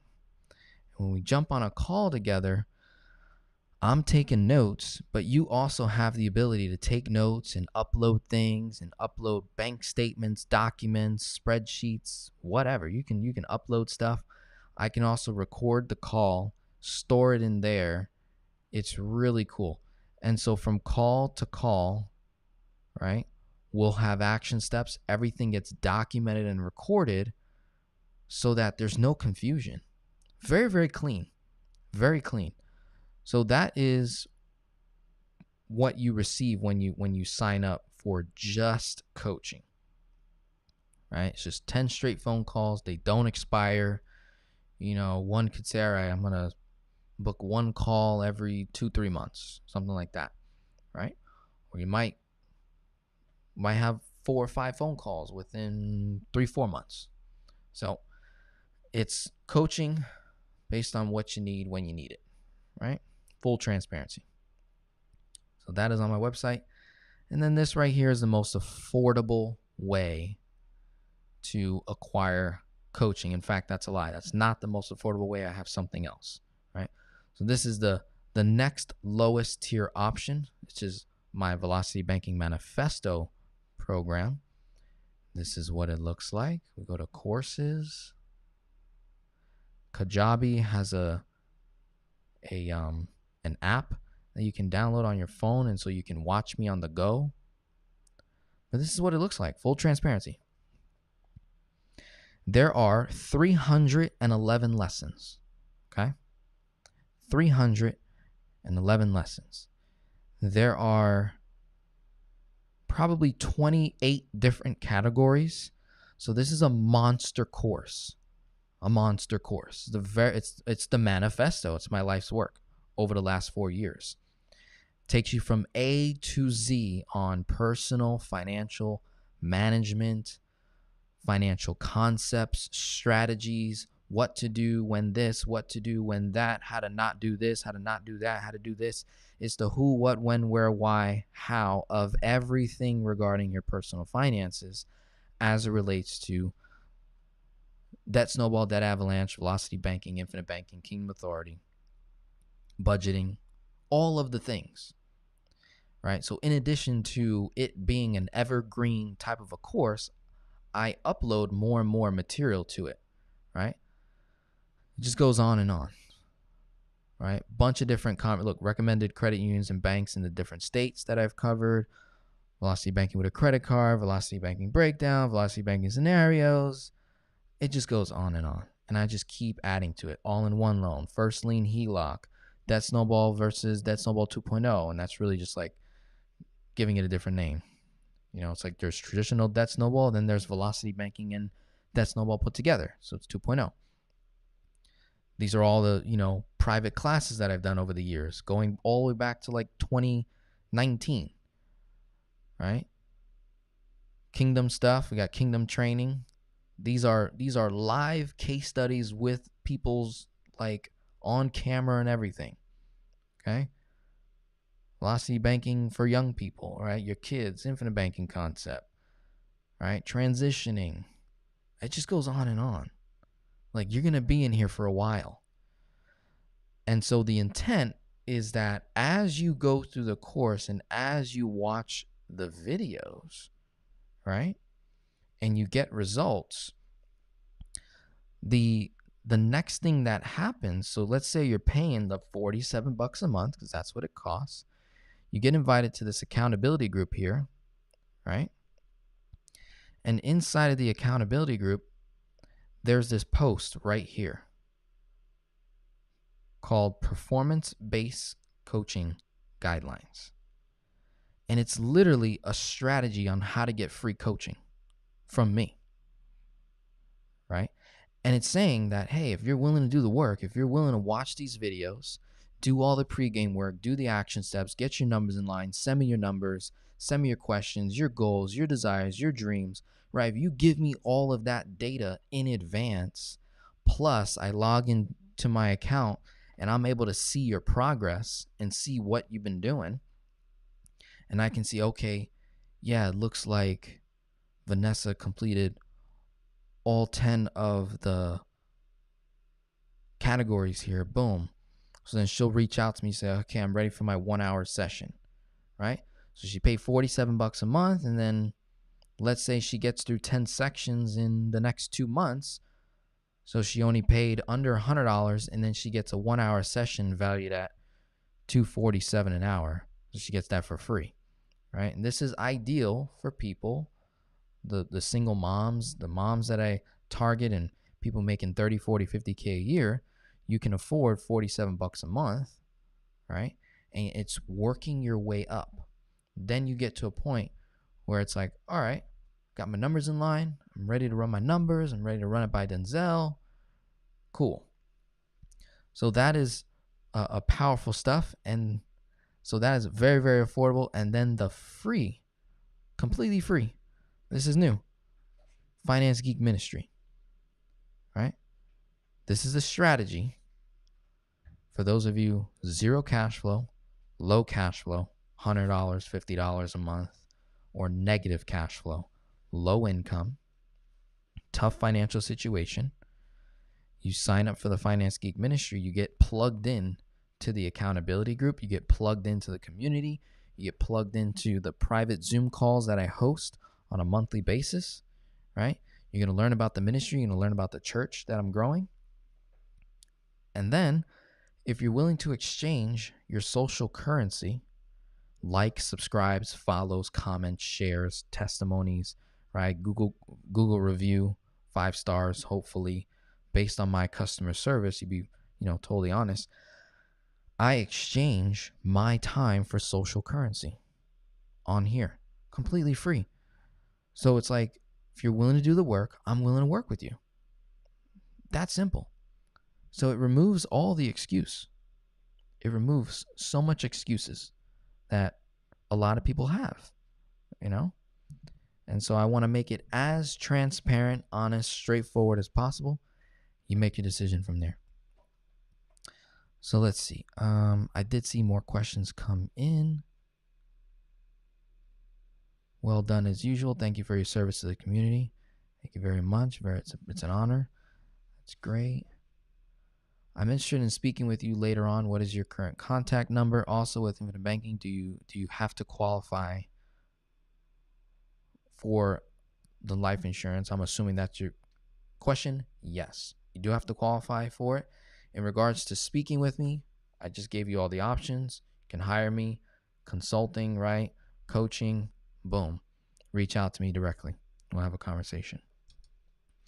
So what banks will give me a line of credit with my checking?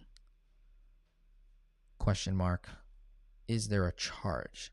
So what banks will give me a line of credit with my checking? So that's every bank. So every bank that has a PLOC, a home equity line of credit, also has a checking account. So it's 2 separate accounts: checking account, HELOC account, or PLOC account. So it doesn't cost anything to open up a checking, doesn't cost anything to open up a PLOC. In certain cases, there are some closing costs with home equity line of credits, but there are also HELOCs out there that have no closing costs. So no charge. Will the bank charge, or will the charge be interest? It's usually just the interest when you're dealing with a debt tool. It's just the interest that you have to worry about, unless you acquired a first or second lien HELOC that did have closing costs or some kind of an annual fee. Well organized, yep. Are those live videos on your YouTube channel? Inside of the course? Some of them yes, some of them no. Right? So some of them yes, some of them no. Free coaching? Yes. Free coaching, but work is required, right? So it's like not free. So you have to do the work, and then I see that you did the work, and I'm like, okay, they lived up to it. You know what's crazy, Bright Star?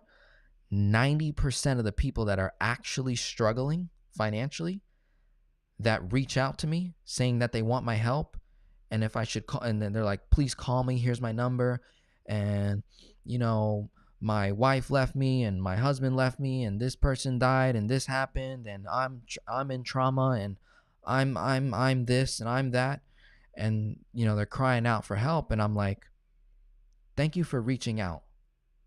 Here are the next steps. Please send me your numbers in detail. Please provide all bank statements. Please give me your goals, dreams, desires. Please do this, please do that.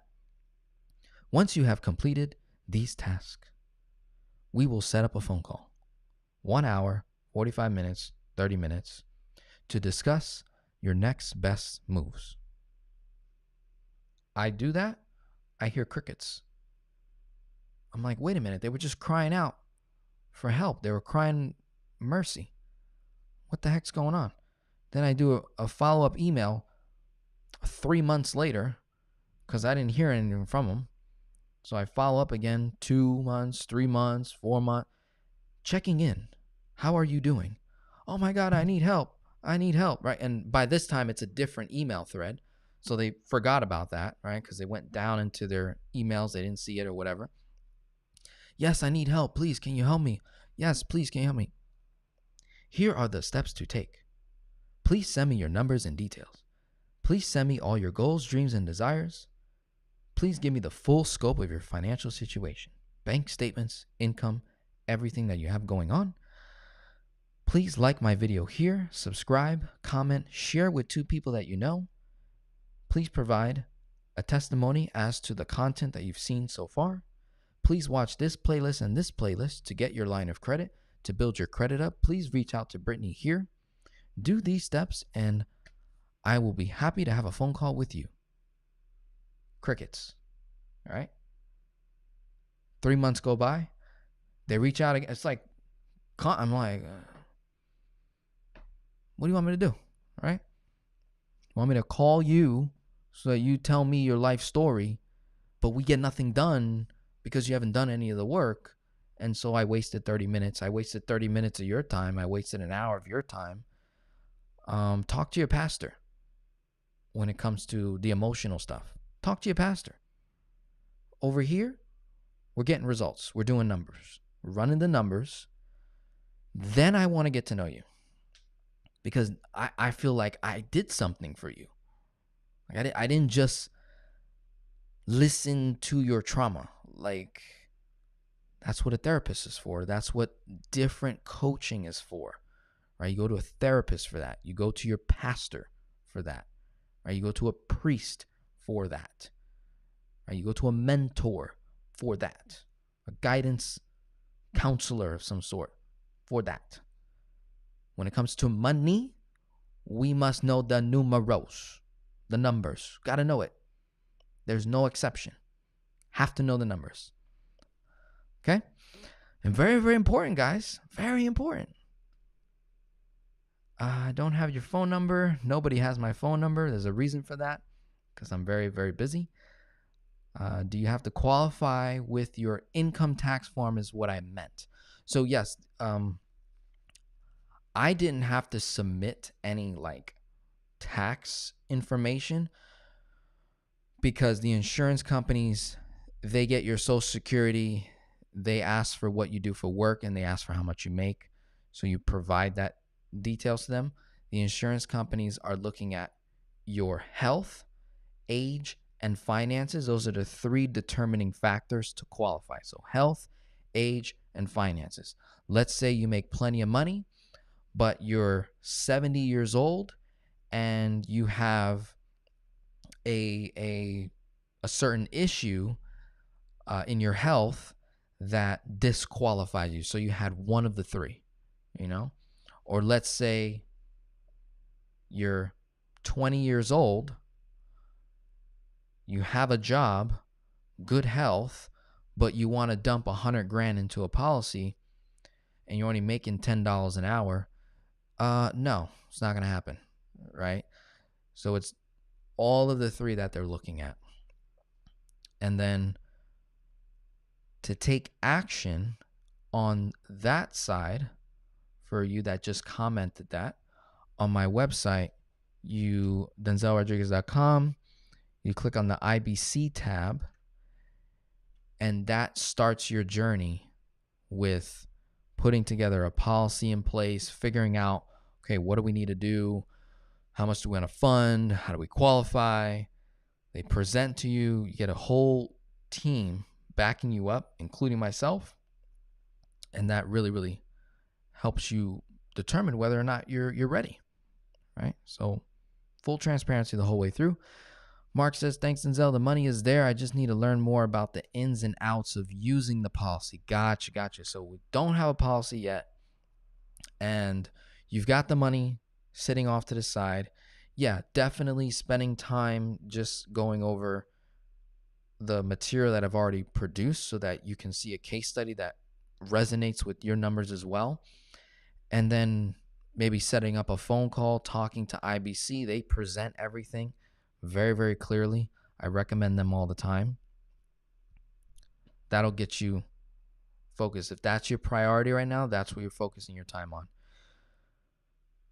Absolutely.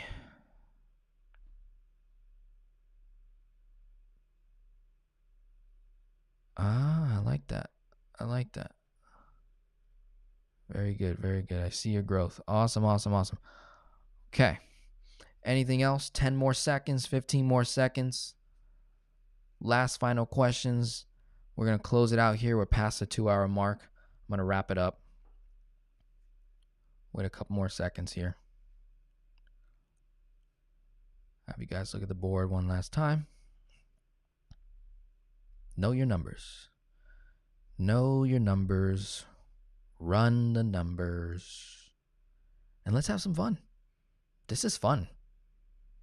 It sounds scary, right? If you don't spend time on it.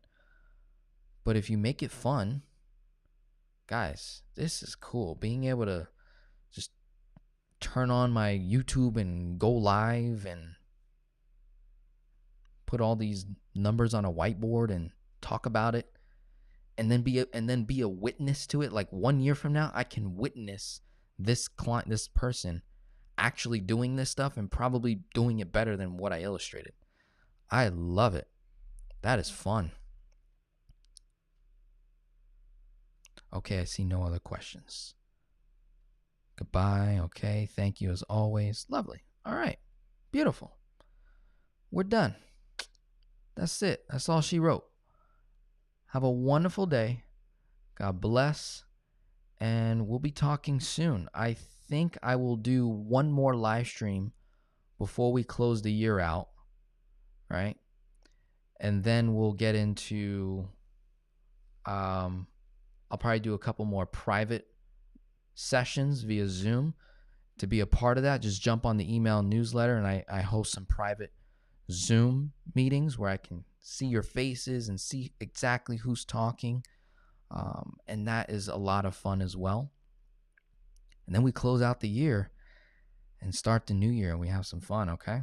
So God bless everyone. Have a wonderful day and talk soon. I did it again. I don't know why my outro videos don't work. So I gotta like click a different one. Let's see, which one do I want to play, y'all? We're gonna do this one. Let's check this one out. Rediscovering your authority as an entrepreneur. You're 10xing your business. You're fixing your credit with Brittany.